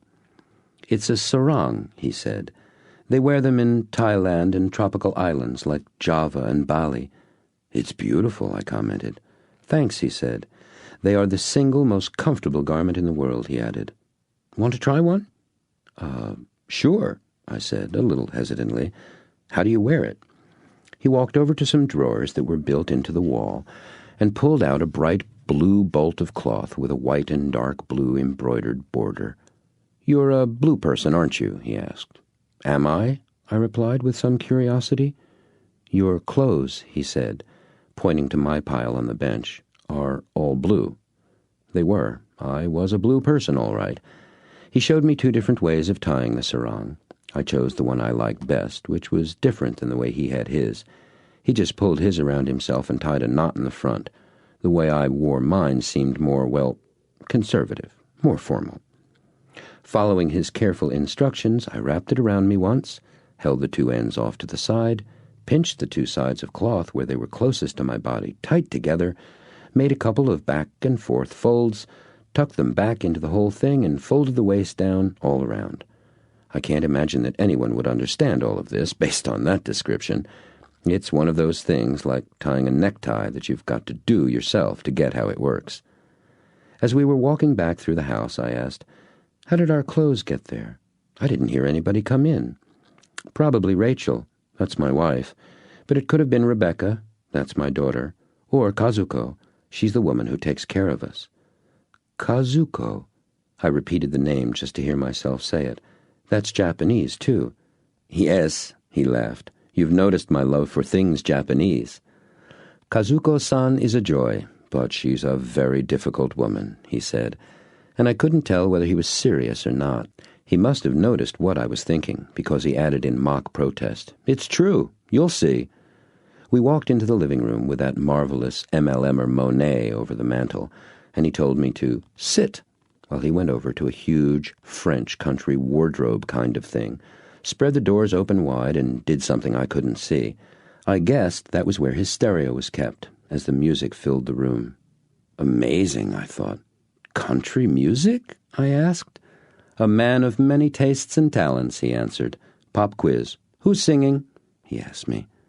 Emmylou Harris, I guessed, guessing the name of probably the only woman I was certain sang country music. "Good guess," he said, peering out from around the door of the wooden cabinet. "K.T. Oslin." "Well, I'm no big fan of country music. More so by ignorance than by choice. I've never listened to it much. I figured it was for a different kind of person than me. I know that sounds silly, but that's what I thought, till then at least. Frankly, K.T., whomever she was pretty good." What a trip, I thought. Stereos hidden away in French country antiques, mock Monet on the wall, just come from a Japanese bath, sitting here in a sarong listening to country music. Talk about stranger in a strange land. I loved it. "Ah, Gaijin-san, no rock and roll today? But I like it so much," said a strange new voice from the other side of the room. I turned to see a small Japanese woman with her extraordinary long, straight black hair pulled back in a ponytail and dressed in a brightly colored warm-up suit, no less, bowing to me, her hands on her thighs. She leaned forward and smiled. I had absolutely no idea how old she was. 30, 35, maybe more, maybe even less. There wasn't a line or wrinkle on her lovely face. "Uh-oh," said my host, as he closed the doors of the wardrobe and turned to face the woman. She danced down the steps and marched over to me in long strides, almost bounds, which I never would have expected from such a demure Oriental woman, stuck out her hand and said, "Hello, I'm Kazuko. It's a pleasure to meet you." And this time there was no hint of an accent of any kind. I said hi, and added that it was a pleasure to meet her as well. For a moment I felt I was groping for words. Were you the person who set my clothes out for me?" I asked her. "Like a ninja, right? Sneaking around, lighting fires, delivering clothes," she said and laughed with twinkling eyes. I liked her right away. "So, Gaijin-san," she turned and said to my host, "may I bring you something? A drink, perhaps?" "Would you like something? Anything?" he asked me. "What are you having?" I asked. "I'd really like an iced tea," he said. "Is that okay? We have soda, juice, all kinds of things for you. What do you want?" I said, "I'd love an iced tea, too." And immediately, Kazuko clapped her hands twice, as if she were in a restaurant, and spoke loudly, "Bobby-san, iced tea for 3 in the living room, okay?" And from some deep recess of the house I heard a distant, "Okay, be right there." "I take it you have graciously consented to join us," my friend said, bowing lightly to Kazuko. "Only to pour your drinks and make sure you do not fill the young man's mind with too much silliness," she replied, returning his small bow. "I told you about her," he smiled at me. We talked a little, the 3 of us. I noted she had called him Gaijin and asked her why. She laughed and said it was a joke between them. He was actually, she said, one of the few Americans she had met in Japan who seemed appreciative and comfortable with Japanese customs. But, she added, It was also her way of keeping him in line. She was a delightful woman. The tea arrived, carried on a tray, by my host's son, Bobby, a good-looking little guy whom I imagined to be about 10. After he'd introduced himself to me, and me to him, his father asked if he wanted to stay, but the boy said, "No thanks." He was in the middle of a project, he explained, and he'd see us all later. He started to leave the room, then turned and asked me if I was staying for dinner. His father asked me, "Would you like to?" I said, "Sure," and Bobby said, "Great. See you later." Then his father asked, "What's the project, young son?" Bobby took a step back into the room and said, "I'm making a terrarium." "For school?" his father asked, leaning his head back as far on the couch as possible and looking at the boy upside down. "Nope," said Bobby. "For Mom." "Want some help?" his dad asked. "Sure," Bobby replied, and I could see he was pleased at the prospect. "But I thought you guys were talking business." "Nope," replied my host. "Life. Anyhow, I don't remember asking you what you thought about what we were doing." "Dad," the boy responded in mock complaint. "So, me to you, yes or no?" his father shot back. "Yes, you, now, greatest dad in the whole wide world," Bobby said as he quickly knocked the pillow his father had thrown at him safely off to one side. He then stopped to pick it up in the same motion and toss it back with a perfunctory "Here!" to his father, who had stood up and started out of the living room. "Put this back where it belongs, like a good father." "Bright boy, charming boy," the greatest networker said, sounding like Scrooge on Christmas morning from the movie A Christmas Carol. "I think we shall let him live with us for another year," he observed as he left the room, and added a classic Schwarzenegger-ese, "I'll be back." "Kazuko-san, take care of my friend, please," he said over his shoulder, scooping Bobby up off the ground and carrying him off down the hall to the sound of the boy's protests and the kind of laughter that can only come from too much tickling. I turned and asked Kazuko how she had come to meet the greatest networker and to live here with the family. "I met him in Japan. How long ago?" she asked herself out loud. 9, 10 years now, maybe. He was starting up network marketing efforts in Japan, and I met him in his very first meeting there. I was working as a housekeeper in the home of a wealthy businessman and his family. I cooked, cleaned, and took care of the children. It was an unusual family for Japan, very Western in many ways. Both the mother and father worked. They had been educated in the United States. In fact, that's where they met and where I met both of them. "Were you all at the same school here?" I asked. "Yes," she said. "The father was doing graduate work in business, MBA. His wife was in international law, which was unique for a Japanese woman back then. Still is today, I imagine." "What college?" I asked. "Yale," she said. "What were you studying?" "I was on a cultural exchange program where drama majors were sent back and forth from Yale to Tokyo University," she answered. "That seems odd to me," I told her. "You went to Yale and then went back to Japan and became a housekeeper?" Kazuko laughed. "Yes, I'm sure it does. But truly, I am very happy keeping a house and being part of a family. My children are grown, with children of their own now."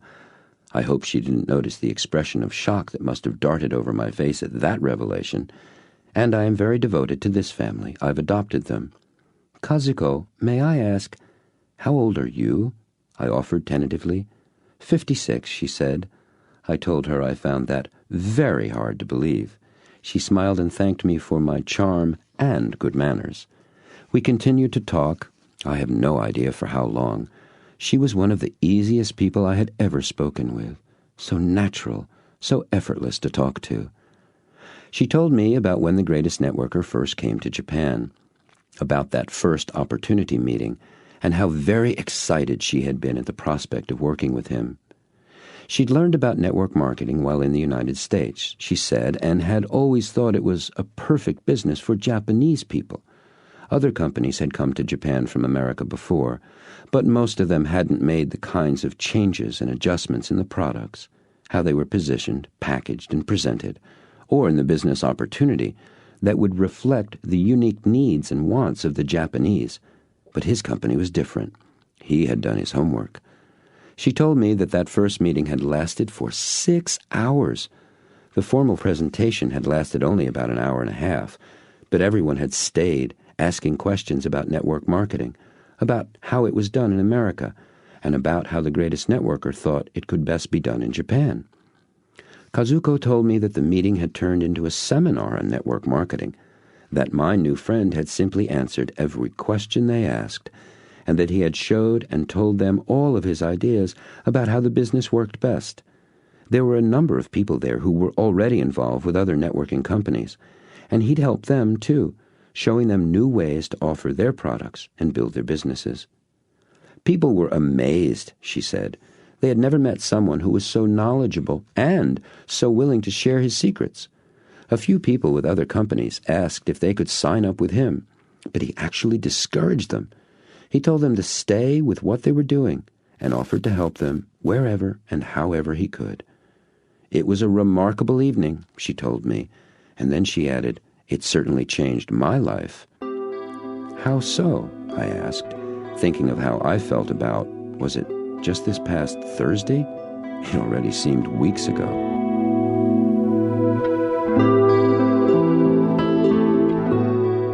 There were a number of high-powered businessmen present, she replied. Each one wanted to be in charge of Japan. He was very gracious to all of them, but he asked them, please, to wait. He explained that his company's president would arrive the following week, and that he would be the one to decide exactly what structure they would use and who would direct what efforts. Almost everyone made an appointment to meet with him. I'm sure everybody there wanted to make his pitch to be Ichiban, the #1 distributor. I stayed until the very end of the meeting and waited until there was no one else left. I went up to him and said, "Have you scheduled any time to see Japan?" He told me that, in fact, he had set aside the next 3 days for that very purpose.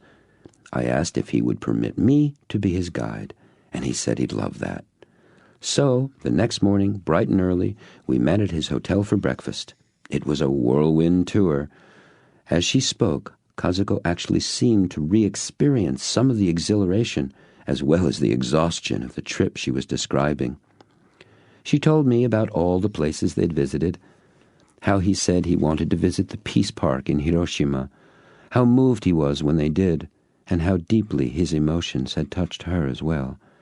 She described how much he enjoyed the food, from the salty traditional breakfasts and late into early morning trips to the sushi bars, to a quick bowl of steaming noodles while waiting for the Shinkansen, the famous bullet trains that rocket across Japan, to the formal 11-course kaiseki dinners, which cost more than $500 per person.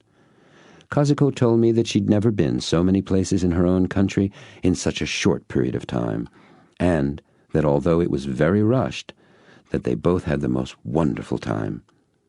One high point of the trip for her was a visit to Nara, which Kazuko described as perhaps the most traditional and beautiful of the Japanese cities.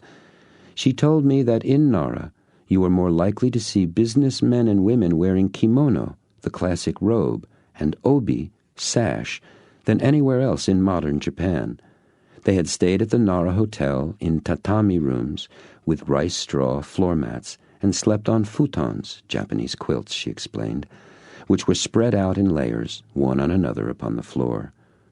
As they walked around Nara, which was famous for its Shinto shrines and Buddhist temples and tea houses, they had come upon this one magnificent house enclosed within the most beautiful and peaceful garden she had ever seen.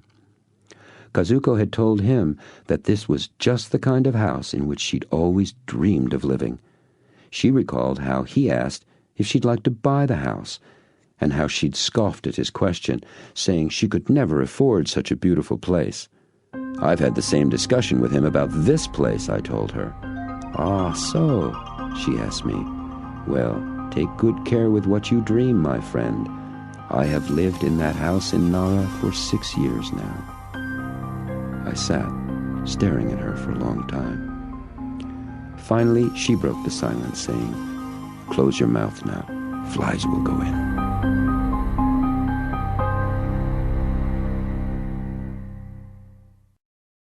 Chapter 10. Appointments with Freedom.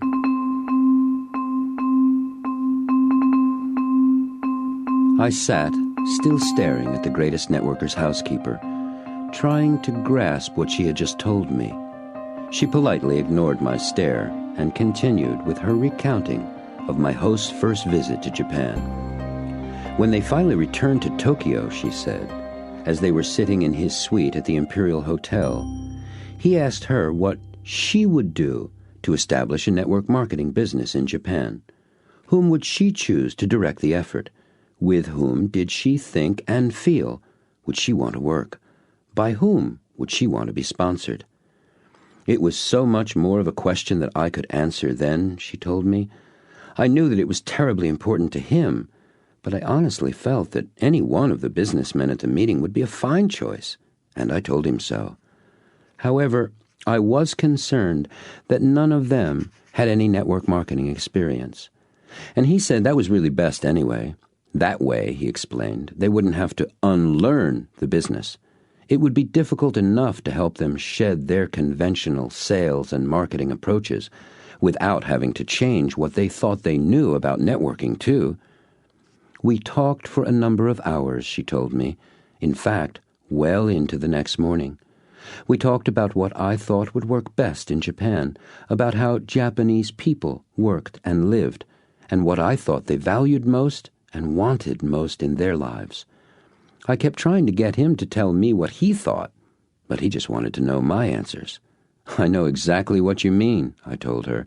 He asked more questions than anyone I've ever met. We laughed. As we did, the greatest networker came back into the room and sat down in a chair facing Kazuko and me. So, he asked, did Kazuko enlighten you? She was telling me about how you met, how you began your networking business in Japan, and how you never let her ask you any questions, which sounded pretty familiar to me, I told him. He laughed and asked, did she tell you she was in charge of our network in Japan? No, I said with surprise, she didn't. Kazuko-san, he scolded, tell him the truth. He chose me to be in charge of our Japanese operations, she said directly. He caught a lot of flack for that at first. His company's management wanted a high-powered businessman, but he kept telling them to give the job to a housekeeper. She laughed. Can you imagine how they felt about that? Anyway, he told them I was the best person. I understand. They argued a great deal about it. No, we did not, he interrupted. I simply made them a deal that was in their best interests. Oh, yes, you certainly did that, she laughed, turned to me and said, he told them to give me the position for 1 year, and that if I did not exceed their sales and distributor goals by 100%, he would sign over his commission checks back to the company for the next 12 months. Really? I was again amazed. Yes, she said. What's more, he never told me he'd done that. I only found out about it on our first anniversary meeting when his president and some other company officials from America came to Japan. Tell the nice man what the sales goal was, Kazuko. To reach $500,000 a month in Japan by the end of year 1, she said, matter-of-factly. And tell the nice man what you actually accomplished, he prodded. No, you tell him, Gaijin-san.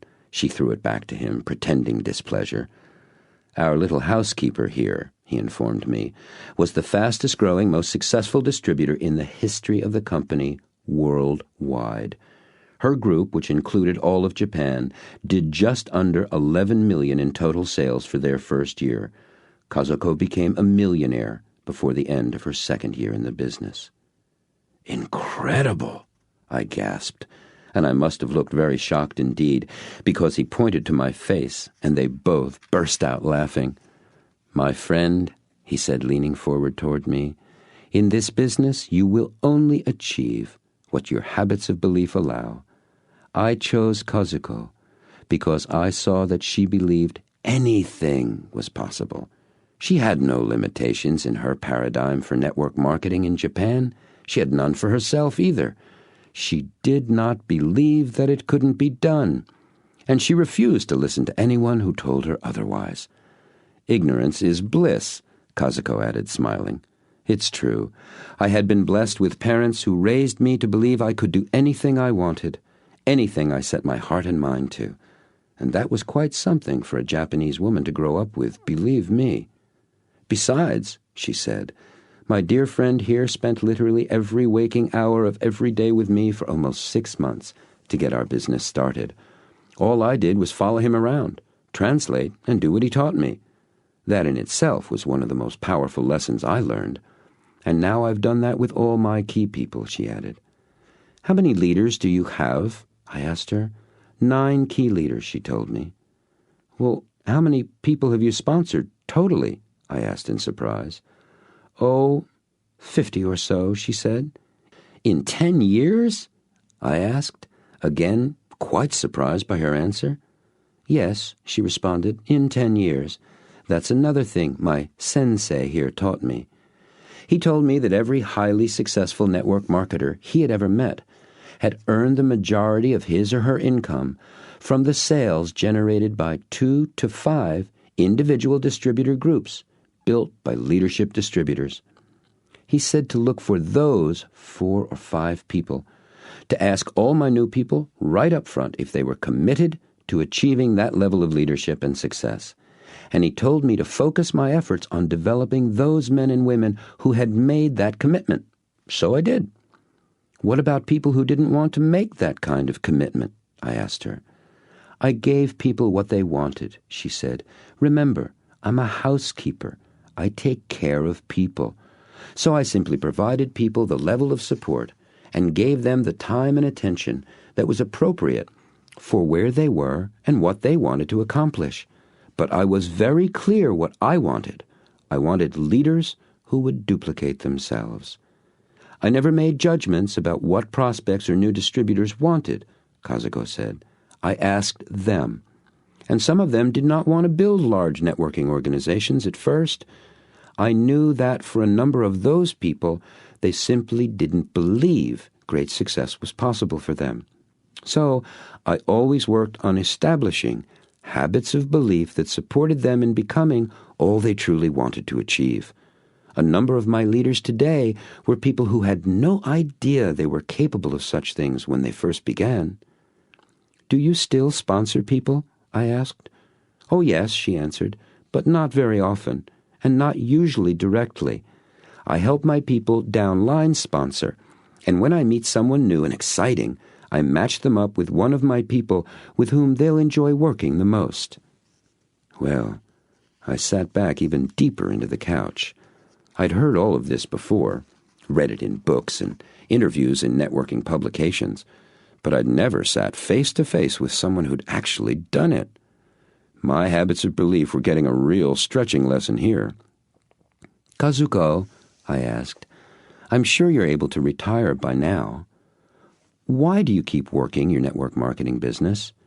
And why are you still a housekeeper? I am involved in network marketing because I love it, she said. There is nothing else I would rather do. It is how I earn my living. And the emphasis with which she said my living made it very clear to me that she meant more than a job or even a career. I'm still a housekeeper, she smiled as she said the word, because I like it. And you know, I've come to realize that housekeeping is excellent training for leadership in network marketing. Really, she added in response to the disbelief on my face. Network marketing is all about taking care of people, and I like taking care of people, especially this gaijin, she added, pointing bluntly towards my host with one thumb as if she were hitchhiking. Her obvious affection for my host showed easily through her feigned nonchalance. This is my sensei, my mentor. It is an honor for me to be with him. I learn constantly from him and from the family. You haven't met Rachel yet. You will. He will, yes? She asked him. I trust so, he answered, though I'm not sure where she is. Have you seen her today, Kaz? No, I haven't, Kazuko replied. Today's the 25th. Is that a show day? Every day's a horse show day in the spring, he said. I thought today was clear. I'll have to check my commitment book. I know we have an appointment for dinner, he added. Commitment book? I asked. Like an appointment book, he answered. You make appointments with your family? The idea of that fascinated me. Yup, he answered, with Rachel and the kids, too. Ah, I asked hesitantly. Would you tell me about that? Sure. What do you want to know? He asked. Well, it seems strange to make appointments with your own family, I said. That's a nice opinion, he said. Then he repeated. So what do you want to know? Well, it seems a little cold, doesn't it? Not to me, he answered. It works for us. I make business appointments, and I make family appointments. Making them helps me keep them. They're my commitments. But, I said, doesn't that take the spontaneity out of things? Just the opposite, he said. That's one way I make certain I have the time for being spontaneous. He noted my puzzled look. Let me explain. There was a time when my family took second place to my work. Truth is, far distant second. I love working. There's nothing in this world I'd rather do. And because of that, I was putting my family second. I'd get to them when it was convenient, when there was free time, after my business was completed. Well, at one point I noticed there never was any free time. Every time some space would show up, so would something to fill it.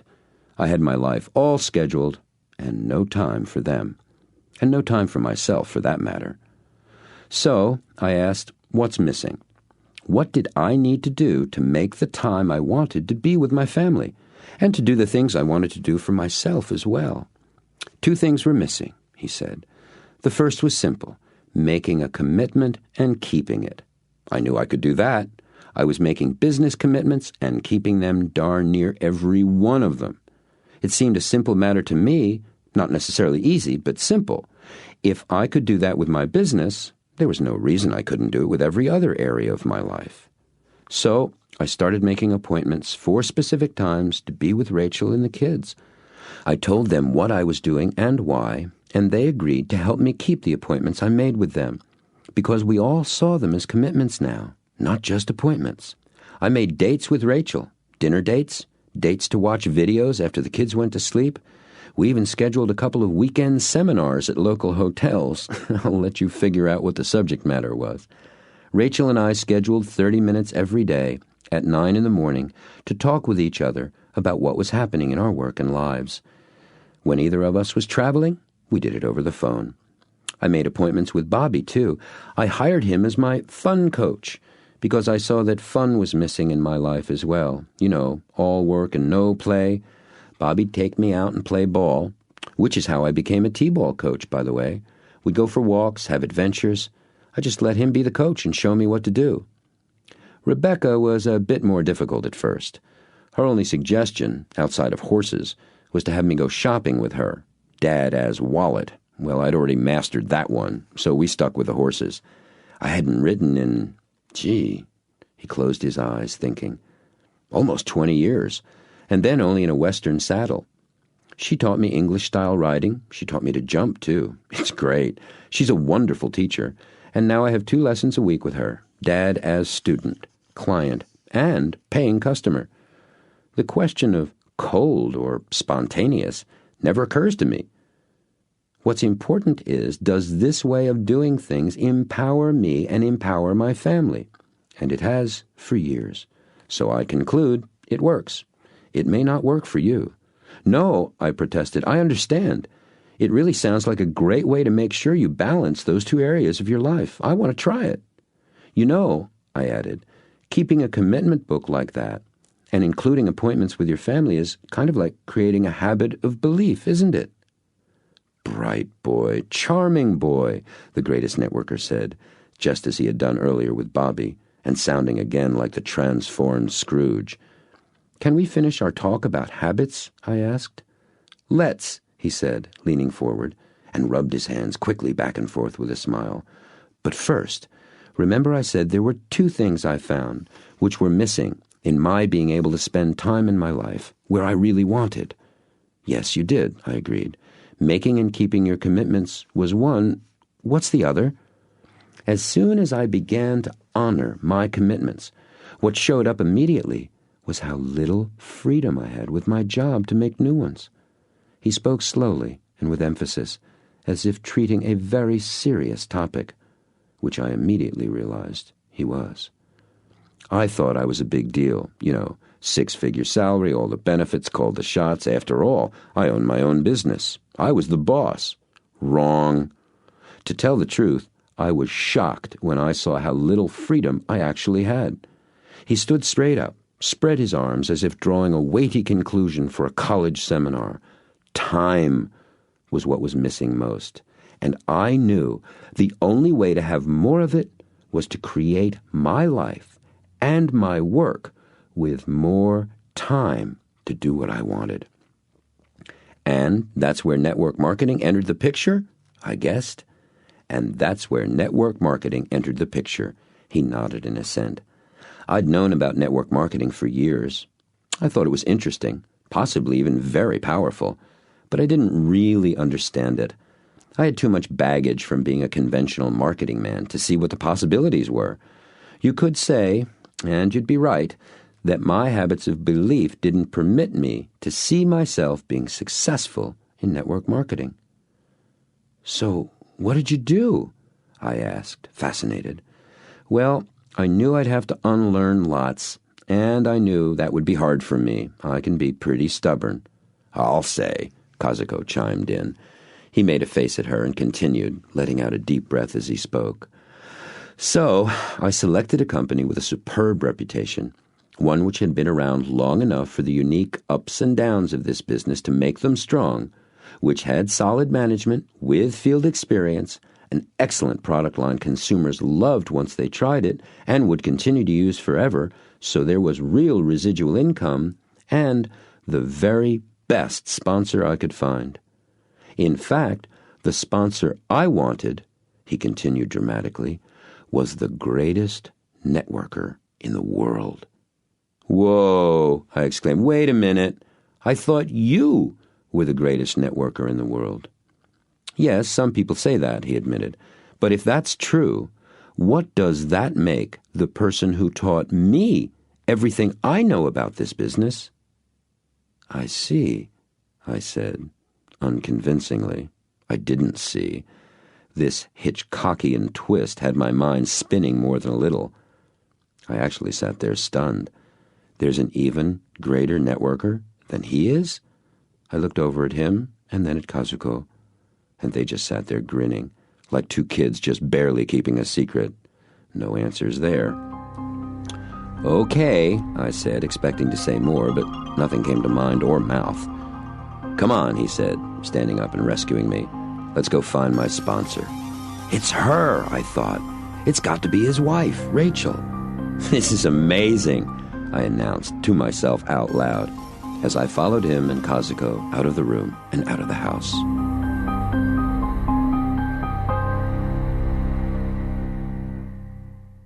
Chapter 11. Habits of Disbelief.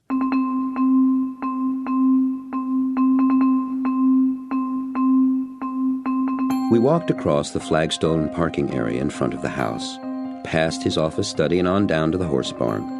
As we approached the stables, I saw a long horse trailer, the kind that would hold at least 4 horses, attached to a hefty-looking pickup truck with an extra set of back wheels. There was a clomping of hooves and the sound of voices coming from within the trailer as we walked along its side to the end, where a young woman was coaxing a tall gray mare backwards down the loading ramp. The entire length of the horse's neck and upraised head towered high above her. "Oh, come on," she chided the horse. "You know what to do. Stop being so stubborn," the girl said, as the horse came off the ramp and wheeled around, prancing and moving sideways. "Unlike her owner," my host commented. "How'd you do, Beck?" he asked the girl, who I assumed was his daughter, Rebecca. "I was awful," she said, empathetically, "but Mom was brilliant. 4 blues and 1 green." "6th? What happened?" he asked.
Special?" she asked. Before I could say a word, she spoke quickly. "Oh, he's blushing," and she squeezed my arm with hers. "I like him," she informed her husband, and she smiled over at me. "Where'd he come from?" She asked no one in particular. "I met him Thursday evening at the meeting in town," said my host. "I asked him to come to visit Friday, and we've been together ever since." "So," Rachel turned back to me, "what have you been doing?" "I really don't know where to begin. There's been so much." I was coming close to stammering again. "Relax," she said, patting my arm. "This isn't a quiz." She laughed and leaned forward to sip her drink. "So, madam," Kazuko spoke, "you had quite a day, yes?" "Yes," Rachel said. "And thank you, Kaz, for the wonderful bath, the candles, the lemonade. You're a dear." "Pleasure," Kazuko replied. "You look like you needed it." "For sure," Rachel replied in a perfectly pitched Valley Girl voice. She turned to me again and asked, "So, really, what have you guys been doing and talking about since you got here?"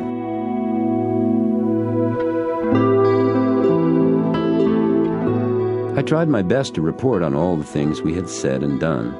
As I did, I realized what a massive amount of information, thought, new ideas and experiences I'd been exposed to, and all in less than 24 hours. By now, I'm sure you expect me to say, amazing. So I won't disappoint you. That's precisely what it was for me. Amazing.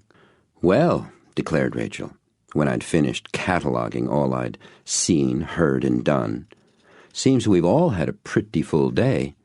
Tell me," she asked me, "what's next for you?" "The place to start," I began, "is to form habits of belief which support my goals."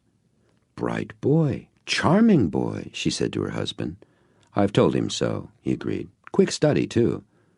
"Good," Rachel said, turning back to me, and asked, "So, where will you begin?" I pondered out loud. "With my goals, and some general habits of belief I already know will support whatever I decide to achieve." "Want a suggestion?" she asked. "Sure," I said. "Play with your habits of belief first." "Tell me why you say that," I asked. "No," she said flatly, though gently. "You tell me." I was beginning to see what a powerful pair these two were, and where the greatest networker got some of his greatest networkerness. "Okay," I said slowly. "I suspect that my habits of disbelief," and I paused for their reaction to my use of that phrase. It came instantly. "Good," he said. Rachel smiled and said, "Continue, my clever friend." I did. "My habits of disbelief affect my ability to create my goals realistically. And by that I mean without the limitations of what I've thought was possible. The kind of habits I have now, or at least have had until now, have gotten me to where I am now. So they obviously need some work because I'm not where I want to be. So," I continued, "first step, balance or begin to balance my scales." "Bright boy? Charming boy?" I asked them. "Touché," said Rachel, "and true, too." "Okay," said the second greatest networker, leaning forward from his seat. "And how is that done?" "That's my question for you, both," I said, and I sat back, waiting to see what came next.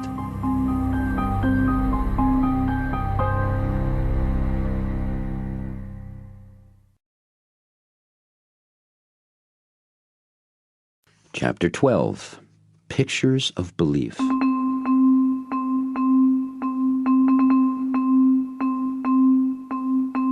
My instruction continued with a slight change of venue. We'd all moved from the living room to the kitchen. Time again was flying, and it was past 6 o'clock, when Kazuko inquired if anyone was interested in eating.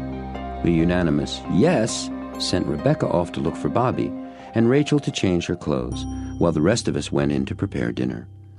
The kitchen was on a grand scale like the rest of the house, big to the point of huge, more like the kitchen of a restaurant, and many of the appliances were the commercial kind, like the big charcoal gray 8-burner gas stove and the gleaming stainless steel refrigerator, which looked to be at least 2 or 3 times the size one would normally find in a private home.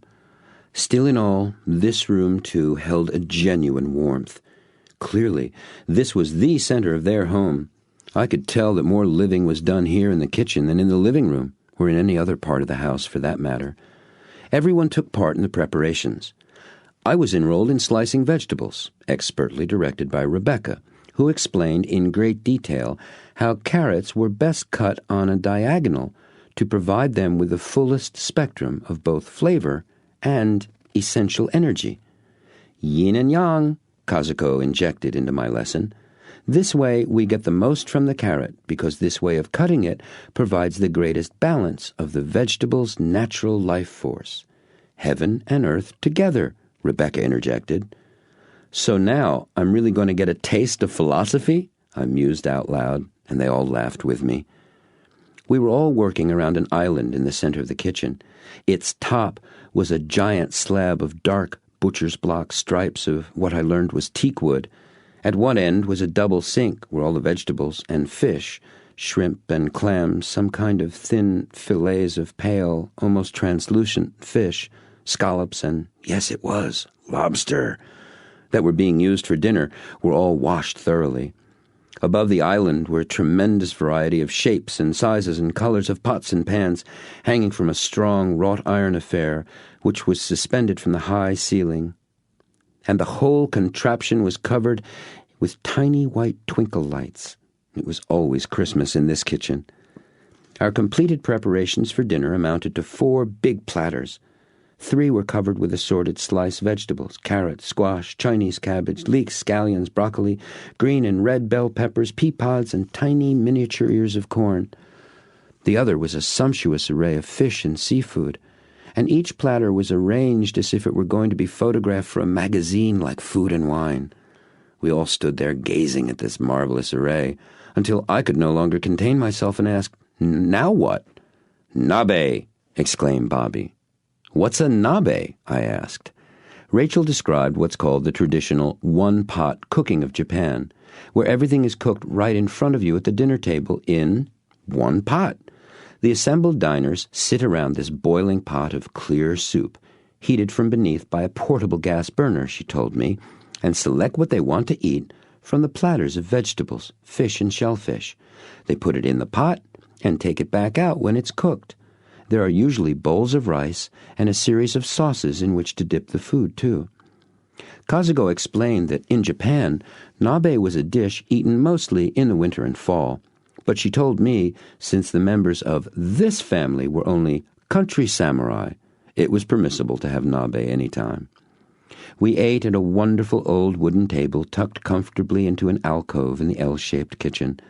As we selected, dipped, and retrieved our food, all done, by the way, with wooden chopsticks, Rachel asked me, "So, we were talking about your habits of belief, needing to balance the scales with new habits, and you were about to ask us how that was done, right?"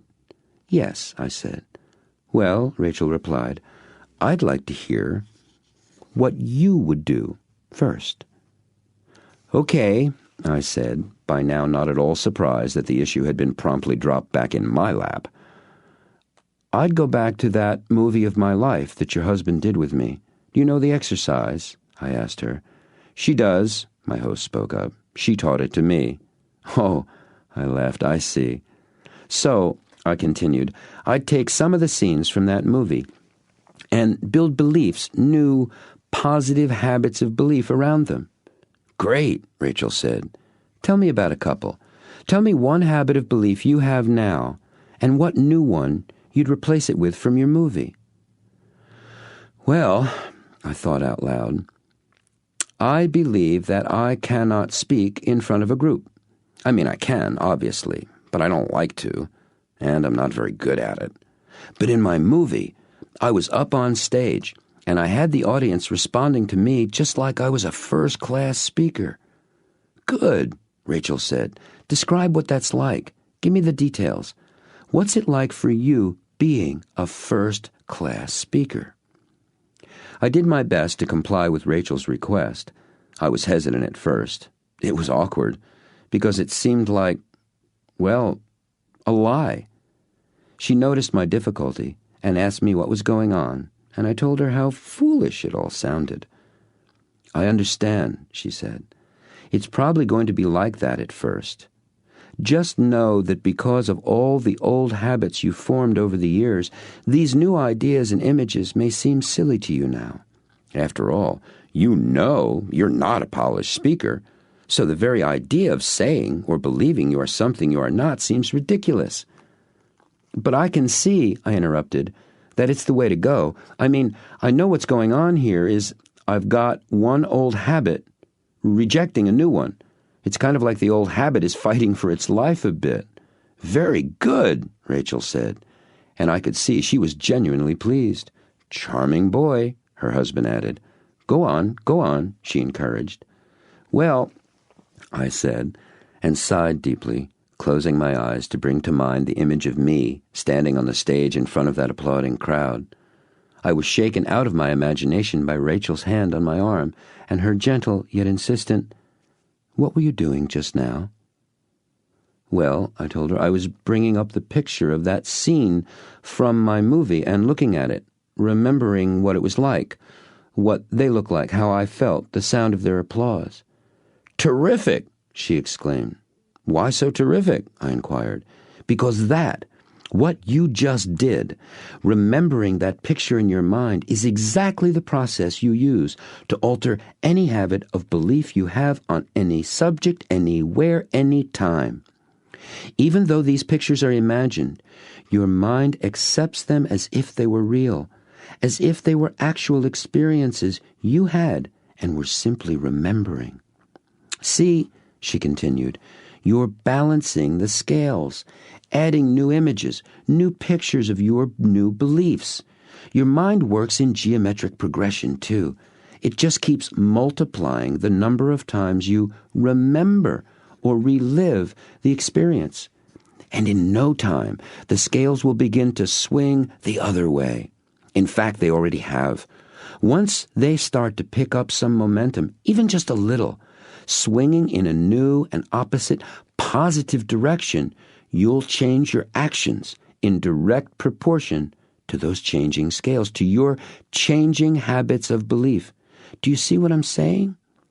See what I'm saying. Odd. I actually did see what Rachel was saying. I had in my mind this picture of this set of scales with a pile of stuff weighing down one side, shifting and beginning to have the other side grow heavier, even begin to take on a kind of glow of importance as it sank down. I told her what I saw. Rachel sat back in her chair and looked at me with a broad smile. "I could look at you or hug you," she said. "I think I'll look first." "What does the other side look like?" the greatest networker asked me. "Excuse me?" I said, not understanding what he meant. "The other side of the scales," he said. "You told us the side that was getting heavier was, what did you say, glowing? What did the other side that was moving up look like?" I closed my eyes and imagined the scales. I described for him what I saw. I saw them moving, the scales, one side becoming heavier, glowing with a kind of, well, sparkle almost. The other side was much darker, yet these somber-colored shapes, they were kind of floating. That was wild. I never did stuff like this. I never see pictures like this in my mind, but it was like watching television or a movie. "What do you make of that?" he asked me. "Gosh," I said, feeling and speaking like my habitual teenager. "It's like the old beliefs are getting lighter and just floating away." "Fantastic!" he exclaimed. "What does it mean?" I asked. "No idea," he replied. "Sounds great, though, doesn't it?" I admitted it did, and it felt great, too. I actually felt physically lighter. My normal background of worry and preoccupation with the future of things was gone. In their place, I felt confident. "It's nice to have you show up," Rachel remarked. I must have looked puzzled because she arched her eyebrows and opened her eyes wide and explained, "It's nice to have you be here, right here, I noticed that sometimes before you seemed to be somewhere else, kind of there, not here. Out to lunch? I said and laughed. They both laughed with me, nodding their heads in a yes direction. We sat in silence for a time. My mind was flooded with images from my movie, doing things I've always wanted, acting with people in ways I've dreamed of being. I didn't even close my eyes. The pictures just flashed freely into and out of my mind. At last I said, "This is it, isn't it? This is how you form new habits, mental habits of belief that support you in creating what you want in your life. Amazing." "Yes, it is," Rachel said. "Mom," Rebecca spoke up, "tell him about your day planner, your commitment book." "What about it?" I asked, turning to Rachel. "You know what a day planner is," she asked. "A daily calendar book where you keep appointments and stuff. Like the commitment book your husband told me about," I asked in return. "Yes," she said, "exactly. Becca and I each have a clear plastic insert in our day planners. Same type page slipped inside, both sides, so you can read it whether it's facing left or right, with a complete description of all of the habits of belief we want to create on them. We read them every day, first thing and every night, just before we go to bed. Throughout the day, whenever I glance at my commitments and things to be done, I pick out a sentence or a whole paragraph, read it, then close my eyes and imagine the picture of me doing that or being that. I guess I probably do that 20 or 30 times every day. I've done it for years now. That's how I got my horses," Rebecca told me. "I put a couple of pages in my 3-ring binder notebook at school. One was the story I wrote about me having my horses. The other was a whole bunch of pictures cut out from magazines and books." She added confidently, "I thought Dad was going to shoot me when he found the horse books I used from the library with the pictures cut out." "I did shoot you," he replied. "I have a picture of me doing so in my commitment book." And we all laughed. "Seriously," Rebecca said, "I looked at it every day, lots of times. One day," she said, covering her impish smile temporarily with her hand, "I was looking at it in English class when the teacher snuck up behind me and asked what I was doing. I was really embarrassed. But I told her the truth, what it was and what I was doing it for, and I guess she thought it was okay." "Okay?" her father interrupted. "I'll say," he said, as he reached across the table and messed up the hair on top of her head, all to Rebecca's protests of, "Dad!" "The teacher made the whole thing into an assignment," he said, with obvious pride and delight. "She had Beck's entire class construct their own stories of belief they wanted, bring in magazines, not books," he said, glaring at Rebecca, "cut out pictures and paste them on the back side of the stories they'd written.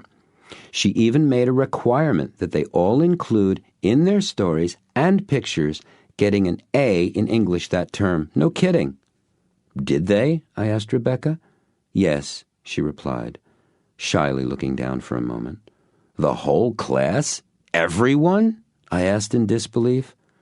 "The whole class," Rebecca replied, and this time all shyness was gone from her face and voice. I was sold. "Anyway," Rebecca continued, "I got my own horse about, 6 months after I started changing my beliefs." "Wrong," her father said. "Wrong, that's right," Rebecca added. 2 horses.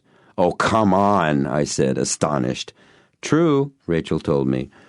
"We told Rebecca we would support her having a horse of her own, and she'd have to get the horse herself. So she worked after school, mucking stalls, helping at a farm that friends of ours have down the road. They had a lovely gray thoroughbred mare and her filly that didn't get along with any of the other horses. They would kick and bite whenever they were with other horses, and nobody liked riding them. They had them for sale for months, but no one wanted to buy them. Rebecca seemed to be the only one who could control the mare, and one day they just up and gave her both horses." "Unbelievable," I said, leaning back on the legs of my chair. I came forward with a thunk, turned to Bobby and asked, "And what strange and wonderful tales of great accomplishment do you have to tell me? First place at the science fair, T-ball season and tournament champs, Stop! I explained. "I get the message. Would you like to hear about how I got my house?" Kazuko asked. Don't try to stop her, the greatest networker advised. I walked up to the house with my camera one day on a networking visit back to Nara, Kazuko told me. I politely explained to the people who answered the door that it was the most beautiful house and garden I had ever seen. I asked permission to take a picture of it, and after hearing that I wanted one just like it, and why I wanted the pictures, how I was going to use them to create habits of belief for having such a house, the owners were intrigued. They suggested they take pictures of me on the walk, in the garden, in the living room. They showed me the whole house, explained its history, invited me for dinner, too. I signed them up that night in network marketing, she laughed. They are two of my leaders, dear friends now. And about 2 years after we met, they wanted to move to be with their children in Yokohama and asked me, please, to purchase their house. It was important to them, they said, that the person who owned their house loved it as they did and would preserve its history and beauty. So I bought it. Lesson number 74, complete? My host asked, putting his hand on my shoulder. Complete, I replied. Good, he said, standing up from his chair. Guys' night for dishes? Ladies, split, he commanded. He always does the dishes when there's only one pot to clean, Rebecca observed wryly as she left the kitchen, skipping through the door. He's a bright and charming man, added Rachel. Kazuko bowed, smiled, and left us to our work.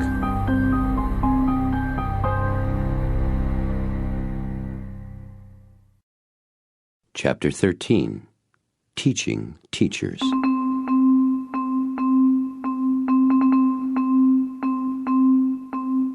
As we were leaving the kitchen, the greatest networker turned to me and asked, did I play billiards? Pool? I asked in return. No, billiards, he replied. No pockets, 3 balls, 2 white, 1 red. I said I'd never played, though I'd seen tables like that before and had wondered about the game. He took me through another part of the house, off to the opposite side of the living room, to a wonderful room that seemed right out of a gentleman's club in Britain or Philadelphia. I fully expected a couple of old, white-bearded gents in smoking jackets, holding cigars and brandy snifters, to show up at any moment. The room was arranged around a vividly green billiard table, made all the more bright by a bank of 3 sets of shaded lights, clustered together, that hung in a straight row down from the ceiling above the table lengthwise. The table itself was an antique, heavy and old, with ornate hand carvings all over the sides, and claw and ball feet. There was a brass plaque on one end which read, "Presented to Anthony and Rebecca. Happy 30th anniversary." I looked up at him after reading the inscription, and he answered my unspoken question. Rachel's mother and father. Her dad taught her to play. She taught me. She is, as you've seen, a superb teacher, he said. She is that, I agreed. What makes her so good, he said, handing me a cue after rolling it back and forth on the table 2 or 3 times, with a try this one, is her devotion to having her students surpass her. No matter what subject she's teaching, riding, billiards, network marketing, she is absolutely intent on having you go further than she's gone. Remarkable woman, he added with love, respect, and obvious pride. He briefly explained the object of the game to me. We each had one of the 2 white cue balls as our own for the duration of the game, and the task was to hit each of the other 2 object balls with our own cue ball to score a point. He proceeded to show me how it was done by running 38 points before finally missing what he explained was an easy 3-cushion shot. Remarkably, I made 6 shots in a row before sitting down for his turn. As we took our shots, and between my asking his advice on where to aim or what kind of English or spin to put on the ball, we talked about all kinds of things. The room had a series of hunting prints and stuffed animals around on the walls. He said he wasn't a hunter, although he loved guns and shooting. He stuck to killing clay pigeons rather than real ones, he said, adding, though Kazuko has never figured out how to cook them very well. The animals were Rachel's father's. He was a sportsman, and my host had kept his trophies more for the memory of him than anything else. I asked him what Rachel's father was like. "He taught me to shoot," he replied, "and more, much, much more. He considered it a flaw in my character that I didn't enjoy hunting real animals. He was a pretty macho guy, a Teddy Roosevelt type. He used to tell me that he only bothered keeping my company because Rachel was so fond of me. He was a most remarkable man. Tony was successful in business," he continued. "Not rich, but he worked hard, and he did very well for himself and his family. Rachel was their only child, and Tony always considered her his eldest son, the heir to his family name. I fully expected him to insist I take his name when Rachel and I got married. When Rachel was nearly 16, she wanted a car, a red Corvette. Tony said, 'Okay, I'll get you one. But how can I be sure you'll value it and take proper care of it?' She didn't know the answer to that, so he told her he'd think of a way for her. And he certainly did that. On her 16th birthday, he gave her this small gift-wrap box, and inside is the key to a new Corvette and a phone number on a piece of paper. I can just see her, jumping up and down, all excited, throwing her arms around him. 'You know.' I nodded. He continued. So Rachel asks, 'Where is it? Where's my car?' And he tells her it's in the garage. So she runs to the garage to see it, and there it is, in pieces. I must have looked shocked because he said, 'No kidding, in pieces, hundreds of them.' He'd bought her the car all right, and then he had a local mechanic take it completely apart, engine and everything, and lay it all out over the garage floor." "Amazing," I said, and it was. I told him I couldn't imagine somebody doing that. "Boy, I couldn't either," he said, "until I met Tony, that is." So picture this. There's Rachel. She's standing there looking at all these parts scattered all over the place, and he comes up to her and asks, "Do you want to know what the phone number's for?" She says yes, and he tells her that's the name of the mechanic who'll help her put the car back together again. He's expecting her call, he says. "What did Rachel do?" I asked, still incredulous at the whole affair. "She put it together," he said matter-of-factly. "Took her 4 months of nights and weekends, but she did it. She drove that car for over 17 years. Tony was right. She took incredible care of it." "That's amazing," I said. "Tony was amazing," he said, shaking his head with the memory of the man. From his use of the word "was," I assumed that his father-in-law was no longer living, so I didn't ask about that. He asked if I'd like to see the guns Tony had given him. I've never owned a gun, not even a toy as a child. My mother was adamant about no guns. But I do admire craftsmanship and quality, of any kind, and the guns he showed me were magical. You could see and feel how fine they were. They had the spirit of excellence all about them. His pride and joy were a magnificent pair of matched Weatherby, his and hers, field shotguns, fitted into a wooden, green velvet-lined case that had belonged to his father-in-law. 12-gauge for him, the lighter 20-gauge was a woman's gun. Much of the metal work on the guns was engraved in hunting scenes, like the prints that were hanging on the walls. I asked if he and Rachel shot together, and he said they had. I asked who was the better shot, and he said he was. I asked if he intended to teach Rachel to be better than he was, and he said, "No. I've already got enough trouble keeping up with her.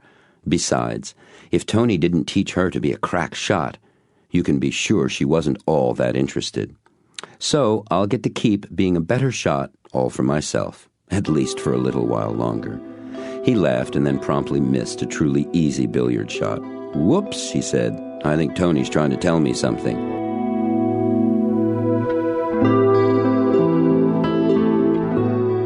We played and talked for another hour or so. I did well, especially for the first time playing the game. He showed me how to make the basic shots, the break shot, and how to use different kinds of English for different situations. I thoroughly enjoyed the game. Billiards is very much like network marketing, he told me, in many ways. It's a game of position. Certainly the shot right in front of you is important, but you must also think ahead, 2, 3 shots or more. You want to make the first one successfully, but you're always planning for the next one, where the balls will end up after you complete that shot. That way, you can easily string together 10, 20, 30 successful points or more. Don't you lose your focus when you're planning so far ahead, I asked. No, he said, you expand your focus, enlarge it to include the future. He stood up, away from the table, and leaned on his cue. You're making sure you see the big picture, how one action fits into another and then another. That also builds momentum. And when you approach your business building from that larger perspective, your priorities shift and you begin to focus on longer-term concerns. Such as, I asked him. Teaching teachers is a good example, he told me. Usually, when you're concentrating on teaching people to teach people, your results are slower in coming than if you focused on simply teaching people how to sell products and sponsor others. That's a simpler job, and it yields larger results faster in terms of generating sales income, at least at first. But when you teach people to teach people, you move from creating results to empowering others. Of course, that's a result too, but it's bigger. What you end up with is a longer, lasting success, more leaders, and more leadership in your organization, which ultimately results in both greater stability and greater productivity. Do you remember how I told you I began with significant success for myself, but no one else was doing the business successfully? Yes, I answered. It's like that, he said. When I came to understand how the business works, that it depends on our ability to effectively sponsor people who know how to teach people how to teach other people, my business began to grow for real. I suppose I could have taught people to write compelling sales letters, but that's not what drives this business, and it certainly wasn't what drives me. I've developed a number of persuasive letters people can use to get their prospects to take a look at the opportunity, and my people use them with good success. But after that, what happens? After they've agreed to take a look, what do people do then? Ask questions, I answered. You bet, he replied. But about what? See, unless you've been taught to help people discover or reveal their own values and what's really important to them, you can't connect your opportunity to anything lasting or meaningful in their lives. It's not anchored to them. You might come across the rare 1 or 2 folks who are self-motivated, who already understand network marketing, people, sales, the unique way we do it in this business, and how to teach and train others. But they're very rare birds indeed. For the most part, you'll be working with inexperienced people, turning them into professionals. And professional whats is a good question. Professional teachers. He paused for a moment, closing his eyes, and I knew he was creating a picture of what he wanted to say. I closed my eyes just for the heck of it to see if I could come up with a picture of what he was going to talk about. When I opened my eyes, he was staring at me. "Falling asleep on me?" he asked humorously. I explained what I was doing, and he shot out one of his booming laughs that echoed all around the wooden walls and terracotta tiles of the billiard room. "Well," he asked, "what did you get?" I remembered this story I heard from a workshop leader back in New England. He was telling a group of us about a music professor he'd had in college. He said he walked in the first day, thinking he was pretty good, and the teacher put a horrendously difficult piece of music on the stand and told him to play it. Well, he slaughtered it. He was awful. His teacher sent him home to practice. Next week, he showed up for his lesson, expecting to play the piece he was given for homework. But instead, the teacher put on a new, even harder piece in front of him. He thought he was bad before, but this was ridiculous. He was worse than awful. This continued for another couple of weeks. He'd murder the piece in class, take it home to practice, come back, and be given one twice as difficult as the one he hadn't even come close to mastering from the week before. Finally, he was so upset and frustrated, he exploded all over his teacher. "Why this? What that?" And the teacher pulled out the very first piece he'd given him and said sternly, "Play it." And he did. Beautifully. He was amazed. The teacher took that one away and put the second lesson on the stand and said, "Play that." And he did. He was great. So he looked at the teacher, and the teacher said, "Robert, if I left you to your own devices, you'd still be practicing that very first lesson, and you still wouldn't be able to do it right. I don't care about your playing one piece.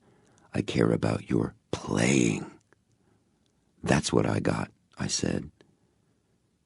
The greatest networker just looked at me in silence before he replied, and he was visibly excited, and he began to pace about and gesture as he spoke. "That's a fantastic story," he said. "That's great. It not only illustrates teaching somebody more than, well, like teaching a man to fish instead of giving him a fish. You know, when you teach him to fish, you feed him for an entire lifetime instead of just one meal. But it also illustrates the whole business of stretching, going beyond your comfort zone. That student was stretched far beyond where he himself would have ever gone all by himself. Boy, he had a great teacher. I'd like to have that guy in my networking business." "What guy?" asked Rachel, entering the room, and to her husband asked, "Ready for our walk?" She was dressed in jeans with a chambray work shirt and a pair of used canvas keds. She looked like a college girl. "Sure, let me change. I'll be right down," he said. He was still dressed in his sarong. I noticed I was, too. "No need," she said, and tossed him a pair of jeans and sneakers with socks. "Great," he said. "I'll get these on. Tell Rachel that story you just told me, then come for a walk with us, okay?" I looked at Rachel. "He asked you," she asked. I pointed to my sarong. "Whoops," she said. "Your clothes are still in the bath, yes?" "Yes," I replied. "Come on," she said, and signaling me to follow her. "Let's get your clothes, and you can tell me your story." "Okay," I agreed. And as my host ducked into the small bathroom off the billiard room, I walked with Rachel to get my clothes and told her my story. She had much the same reaction as he had. "What a great story," she said. "Can you say more about teaching teachers?" I asked. As we reached the bath, I picked up my clothes and must have looked a little lost. There was no room to change in. Rachel smiled, pointed to the clothes in my hand, and just said, "Please," as she ducked out of the room to wait outside, leaving the door slightly ajar so we could continue speaking. As I changed, she explained about teaching teachers, speaking loudly so I'd hear her clearly. "Have you ever seen a karate master break through boards or bricks?" she called. "Yes," I said. "Can you picture where he is concentrating all his energy?" "Toward the center of the middle board," I reasoned. "No, that sounds logical, but it doesn't work that way. He directs all his energy to a point just below the last board.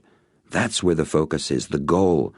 In that way, the karate master assures that the force of the blow will carry through all the boards or obstacles in the way. Of course, you need to teach people to use the products and recommend them passionately to others, and they need to know the high points of the compensation plan, and above all, to have a deep, abiding respect and pride in network marketing itself. All that's important. But more than anything else, they must be taught to teach others to succeed."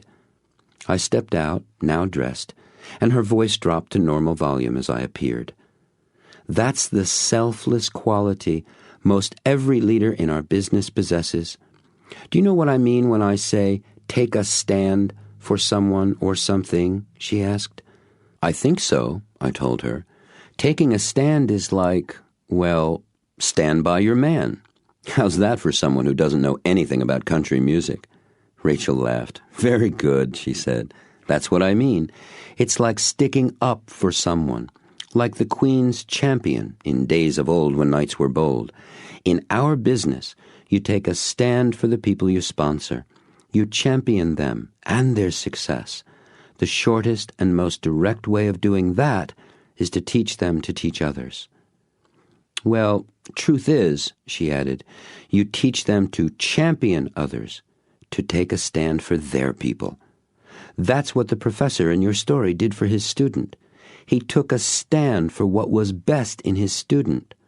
Sometimes doing that requires you're giving people a rough time. Sometimes being stretched hurts, especially if your mind isn't flexible and isn't used to it.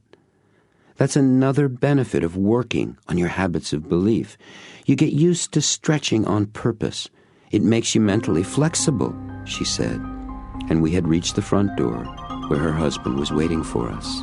So, you want that teacher in the story in your network? She asked him. Sure, wouldn't you? He asked. She poked her finger into his chest and said, I've already got him. Kissed him on the cheek with a playful growl, and opening the front door said, Let's walk, gentlemen.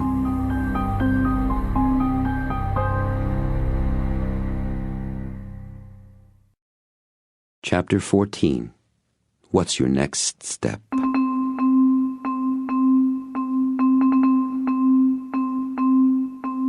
The sun had come very close to setting completely as we walked out and down the winding, tree-lined drive away from the house.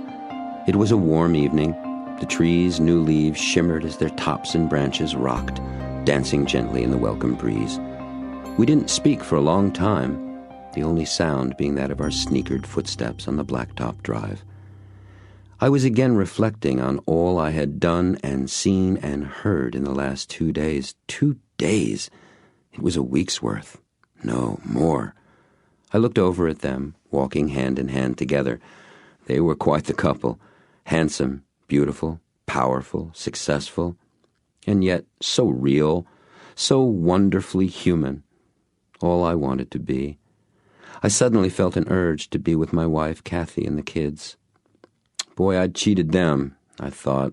I'd taken myself away, hidden from them as I'd been hiding from everything else. I let out a sigh and looked down at my feet as we were walking. He's thinking, Rachel commented. He does that, her husband replied. Why is he looking down at his feet? Rachel asked. Snakes, her husband said. He's protecting us from the snakes. I laughed. New habits, my new friend? Said Rachel. The moment you notice you're thinking in old ways, adding to that other side of the scale, just run your movie, pick a scene, any scene. Ah, I sighed again. Is it really that easy? Yes, sir, she said. It just takes time.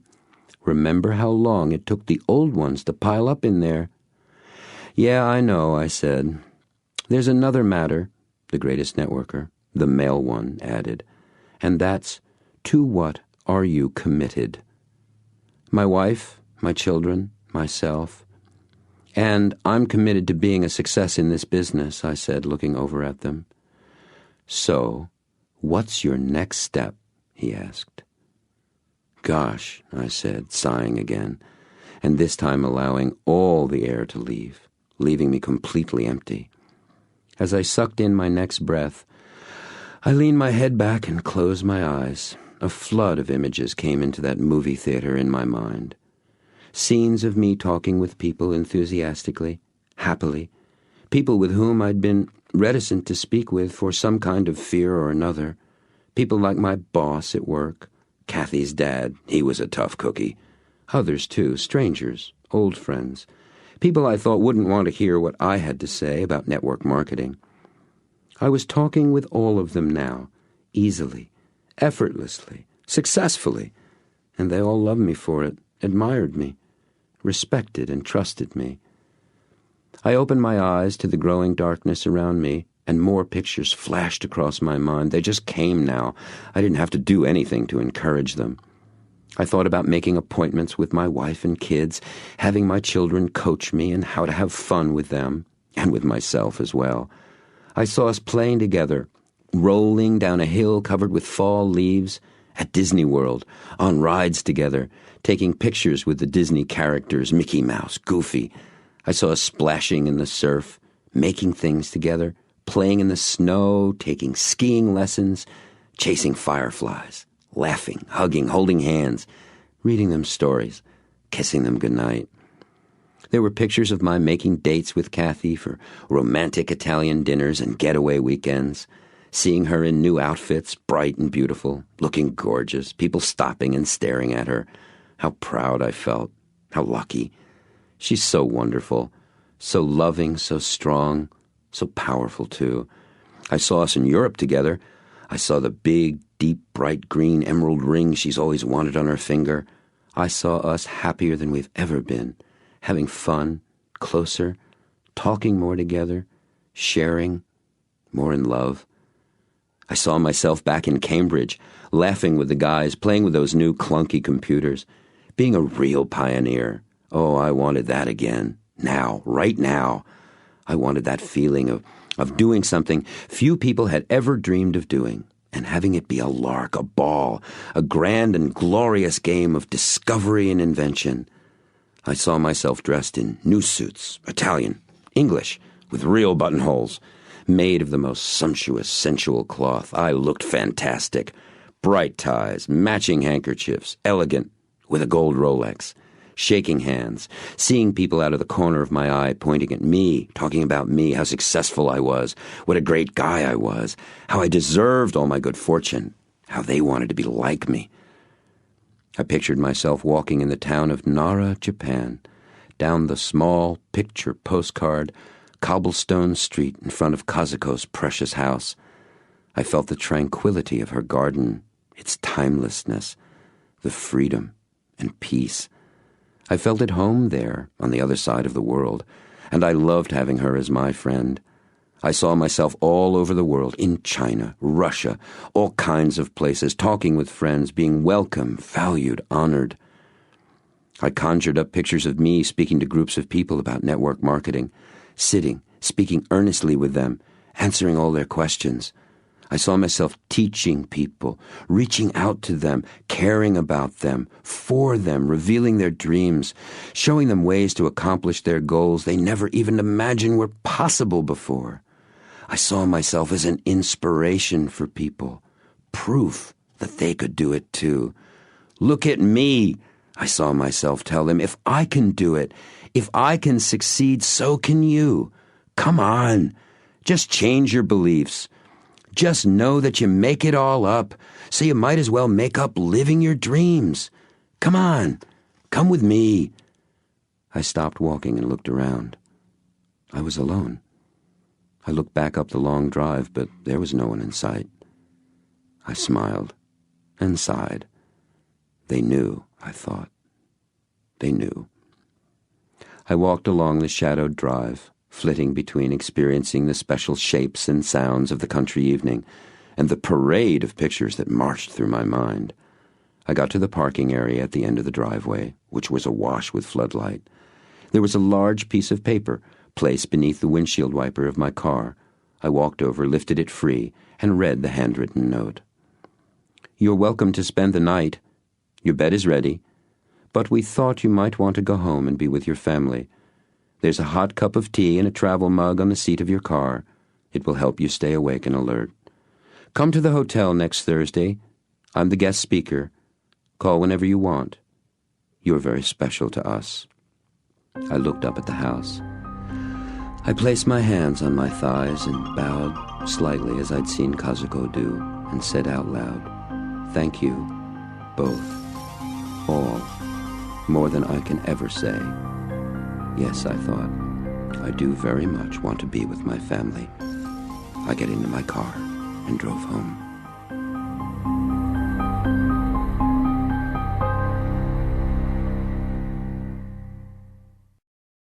Chapter 15. The Beginning.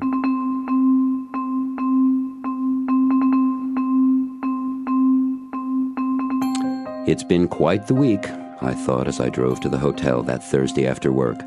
If someone would have told me beforehand that the events that happened to me were going to happen, I would never have believed them. But then I was beginning to believe anything was possible. What the mind can believe, you can achieve. Who was that? Clement Stone, Napoleon Hill? Me? One thing was for certain. I was convinced that all you really need to do was begin to believe, and accomplishment after accomplishment would follow. By the time I had returned home from the Greatest Networkers late Saturday night, I'd begun to balance every scale in my mind in my favor forever. The kids were asleep when I got in, but Kathy was up, and we stayed awake till dawn talking about my weekend, about my old beliefs and new beliefs, about what she believed and wanted to replace her old habits with. We hadn't done anything remotely like that since we were dating. Even though I was dead tired from lack of sleep, that Sunday was the most fantastic day. We went to a special place Kathy and I knew since we'd first arrived here. We hiked back up through the woods with the kids running around, then being carried, then running up and back the trail again. There was a pond we'd discovered long ago, and we all went swimming, splashing about, throwing the kids up in the air. I cannot remember feeling so free, so relaxed, so at home with myself and my family. We all went to that Italian restaurant where the Greatest Networker had taken me for dinner that night. The valet remembered me. The maitre d' recognized me and said how it was nice to see me again. Kathy looked at me and raised her eyebrows. I loved it. Oh, and this you won't believe. Remember I was the guy who hadn't sponsored a soul? Well, guess what? That week, 3 new people. That's right, 3. And tonight, 2 of them were coming to the meeting, and each one was bringing a guest. No kidding. Oh, and that's not the best part. One of the people I sponsored, my boss. He'd come into my office the day before, just before lunchtime. He said, "Man, I don't know what you're taking, but I want whatever it is now." I laughed and told him if he'd buy me lunch, I'd give him a year's worth. He signed up with me right then and there. And it got even better. My boss said he'd been interested in network marketing for a number of years, but he'd heard some conflicting opinions about it, and he'd never really understood it before I explained it. He told me he'd been a teacher right out of college, but the money wasn't any good, and what he really wanted to teach people was about how to succeed in life. "Network marketing sounds perfect," he said to me. "How do I start?" Amazing. Everything was amazing. The truth is, my life had changed 180 degrees in just 5 days. I pulled my car up to the front entrance of the hotel. Chris, the doorman I had met the week before, came out and opened the car door before I'd turned the engine off. I said hello to him and asked if he'd be willing to park my car behind that gray pickup truck, and he said he'd be glad to. I asked him if he was really serious about what he said about going to Japan, and he said he was. So I asked if we could have lunch or dinner together and talk about that sometime. He said he'd love that, and we shook hands. I walked into the hotel room, looking for my new people and their guests.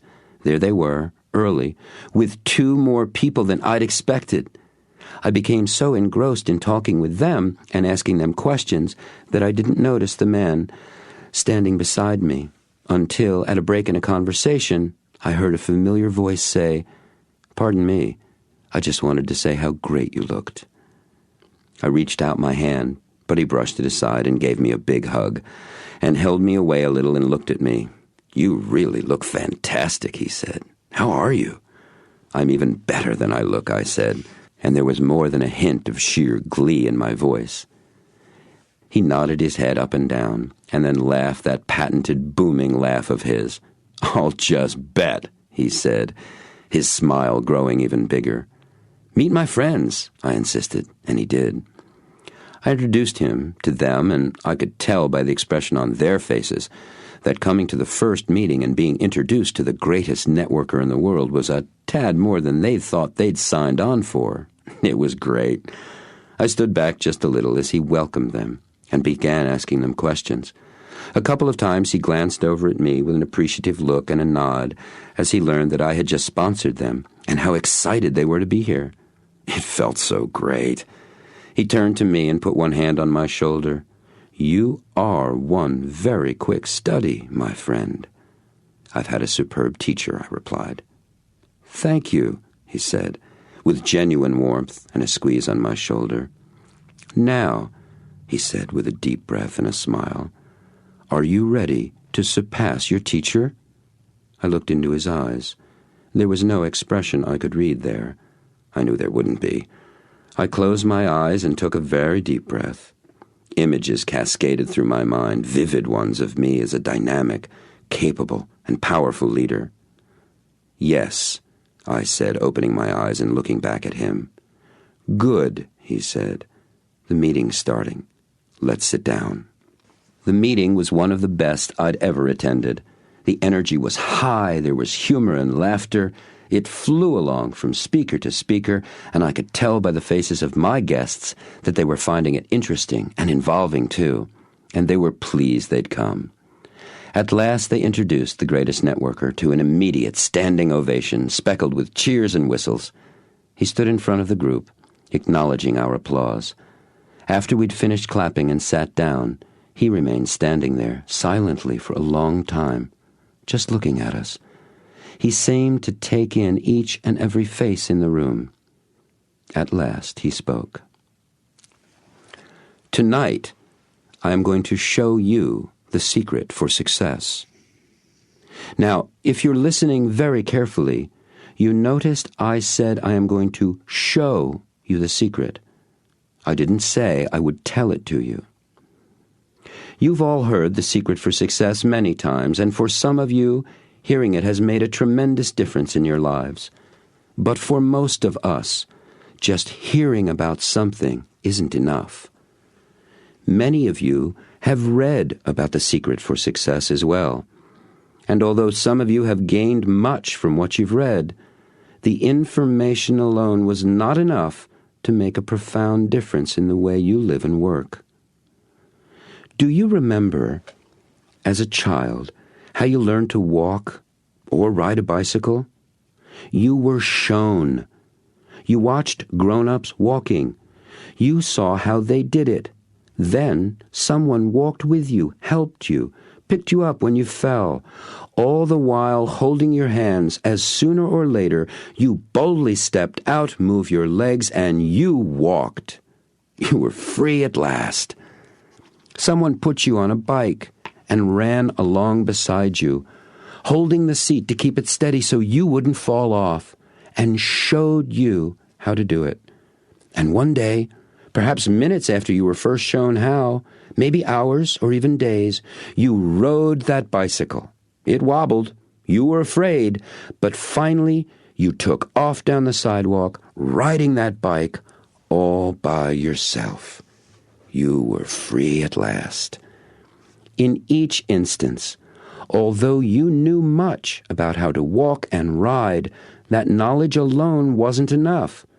You knew all about how, but you couldn't do it yet. Knowing that information wasn't enough. In fact, what you knew was actually of little use to you. Looking back on it all, you might assume that what you thought you didn't know was the secret. That once you got that knowledge, once you learned that one thing you knew that you didn't know yet, then you walked, and you rode your bike. But if you think back very carefully, you'll discover that the secret to walking and the secret to riding did not come from what you knew, and it did not come from what you thought you didn't know either. That special secret lived somewhere in a vast expanse of unexplored knowledge, what I've learned to call what you don't know that you don't know. Am I confusing you? I hope not. It's really very simple, but it's the most powerful source of creativity and energy for accomplishment any of us can tap into. What walking and riding a bicycle are all about is balance. Balance is not something you have, like a possession. It's not something you do, such as moving this way or that, although both are required to some extent to achieve balance. You see, balance is a state of being. You either are in that state or you are not. You are either walking or falling down, riding or crashing. Balance is the key. Once you attain the state of being balanced, you've got the secret. No one will ever take it away from you. It cannot be lost or stolen. It cannot even be forgotten, although you may experience moments when you don't remember that you remember, but they don't last long. So, why am I telling you all of this? Some of you are asking yourselves that very question. And his booming laugh filled the room as he said, I can see by some faces that you are. Good. I'm telling you this about being shown, about what you don't know that you don't know, about balance, because success, having success and doing successful things is exactly like acquiring balance. It is a state of being. You are either being successful or you are not. There is no in-between. It's a passing or failing grade, black or white, no gray like being pregnant. So are you successful? Yes or no? Are you? He paused, and again seemed to look at every one of us. For my part, I asked myself the question, yes or no? Was I successful? I answered immediately, and out loud, yes. He looked directly at me.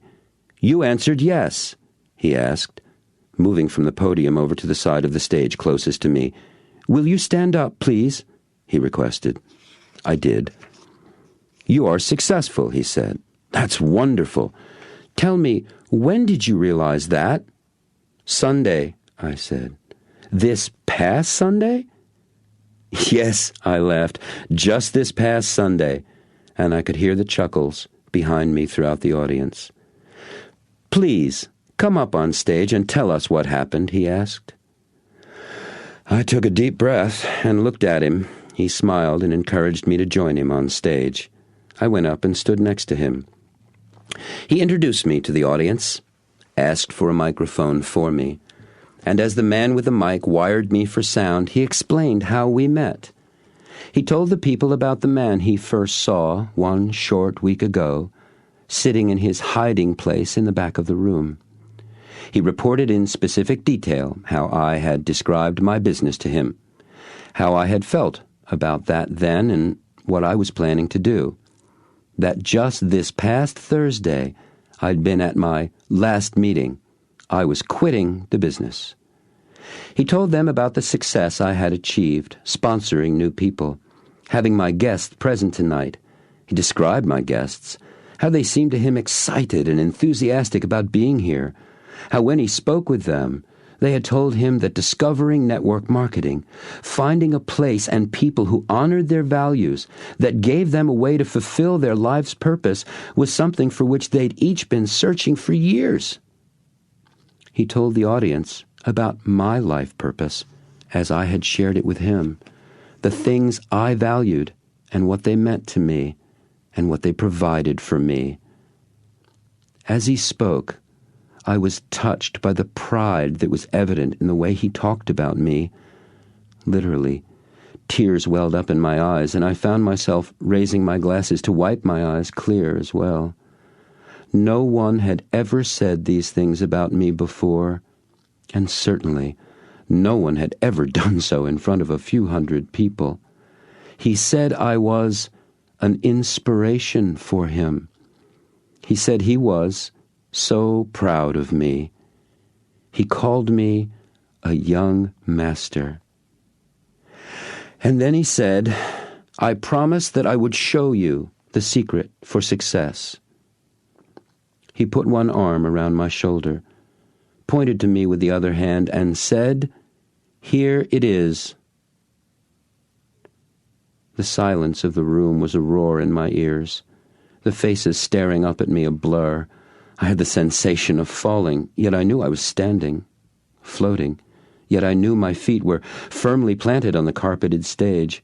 An image swept into my mind. It was crystal clear, sharp-edged, vividly bright. It was a room filled with people, seen from the stage. I was the one in front looking out at them. They were standing, applauding, cheering. I had given them something that had made a difference to them, something that moved and touched them, something that empowered them, inspired them, and they were acknowledging me. They came up to me on stage. They were shaking my hand, thanking me, telling me how much what I had said and done had meant to them. One woman in particular stood out. She had hold of my hand in both of hers, and she was saying, "Thank you. Thank you so much for showing me my life's purpose, for showing me how to believe in myself." I was snapped out of my movie by the greatest networker's arm, still around my shoulders, giving a firm squeeze and then letting go. He stood back and looked into my face and eyes. "You are very special to us," he said. "Now, show them success." And he walked off the stage. In an instant, the people were on their feet applauding. There were cheers and people shouting my name. I was in shock. I remember spreading my arms slightly and thanking them, smiling and saying, "Thank you. Thank you so much." As I looked over the standing crowd, the room filled with their enthusiastic applause, I saw him at the back of the room beside the door. Our eyes met. He smiled. And above all the cheers and clapping, I heard his booming laugh. He raised his hand, waved to me, and walked out the door. Amazing.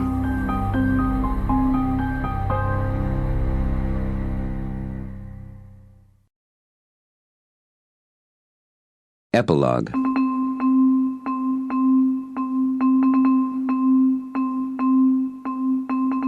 If I were you, I think I'd want to know how it all turned out for me. It did turn out, I mean. And as amazing as it seems, at least it seems that way to me, it's all pretty much the way you'd expect. That Thursday night 5 years ago was the first of many, now countless, wonderful evenings where I've been able to show people what it takes for them to be successful. It's what I do for a living now. My network marketing business prospered from then on. I've gone on to build an international organization. I'm working on my third book. The first two are industry bestsellers. And although a precise count is nigh on impossible to calculate, if I haven't already, I'm certainly well on the way to making a good-sized difference in the lives of millions of people. It is a blessing. I am a very lucky man. I've achieved pretty stunning success in every area of my life. My relationships and partnerships, especially with my family and friends, are the greatest source of pleasure and satisfaction in my life. I am rich, a millionaire, actually a couple of them by now. I've been to Japan, China, and Russia, and lots of other places I never even dreamed of. And Disney World. Remember how much I wanted to take my kids there? Well, we go twice a year now, except it's not just with my kids. Kathy and I take a group of about 50 kids who are part of a program my network organization and I are involved with that helps abused kids in our city. My own kids get to be the hosts, and they dearly love that. So do I. A fairy tale life, problem-free? No way. Truth is, I've had more than my share of problems. If anything, as my dreams and achievements grew larger and larger, the roadblocks that seemed to come up got bigger and more impressive, too. But along the way, I happened upon a life lesson that has given me more freedom than almost anything I ever learned. It is simply this. We are that problems are bad. That we are that problems are bad isn't just what we think, and it's not just a feeling we have or wisdom to which we adhere as a truth. It's a way of life for human beings. Usually, we are as unconscious of it as fish are of the water in which they swim. Problems are bad. That's the way it is. That's the way we are. We are born, we eat, we breathe air, and we are that problems are bad. But what if problems were not good or bad? What if they just were? And what if, because problems were just things that happened, we could make them into whatever we wanted?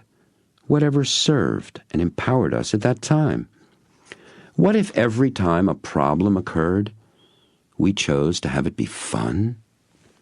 At a certain point, when I was tired of problems being bad, I decided to have them all be as Richard Bach described in his wonderful book Illusions.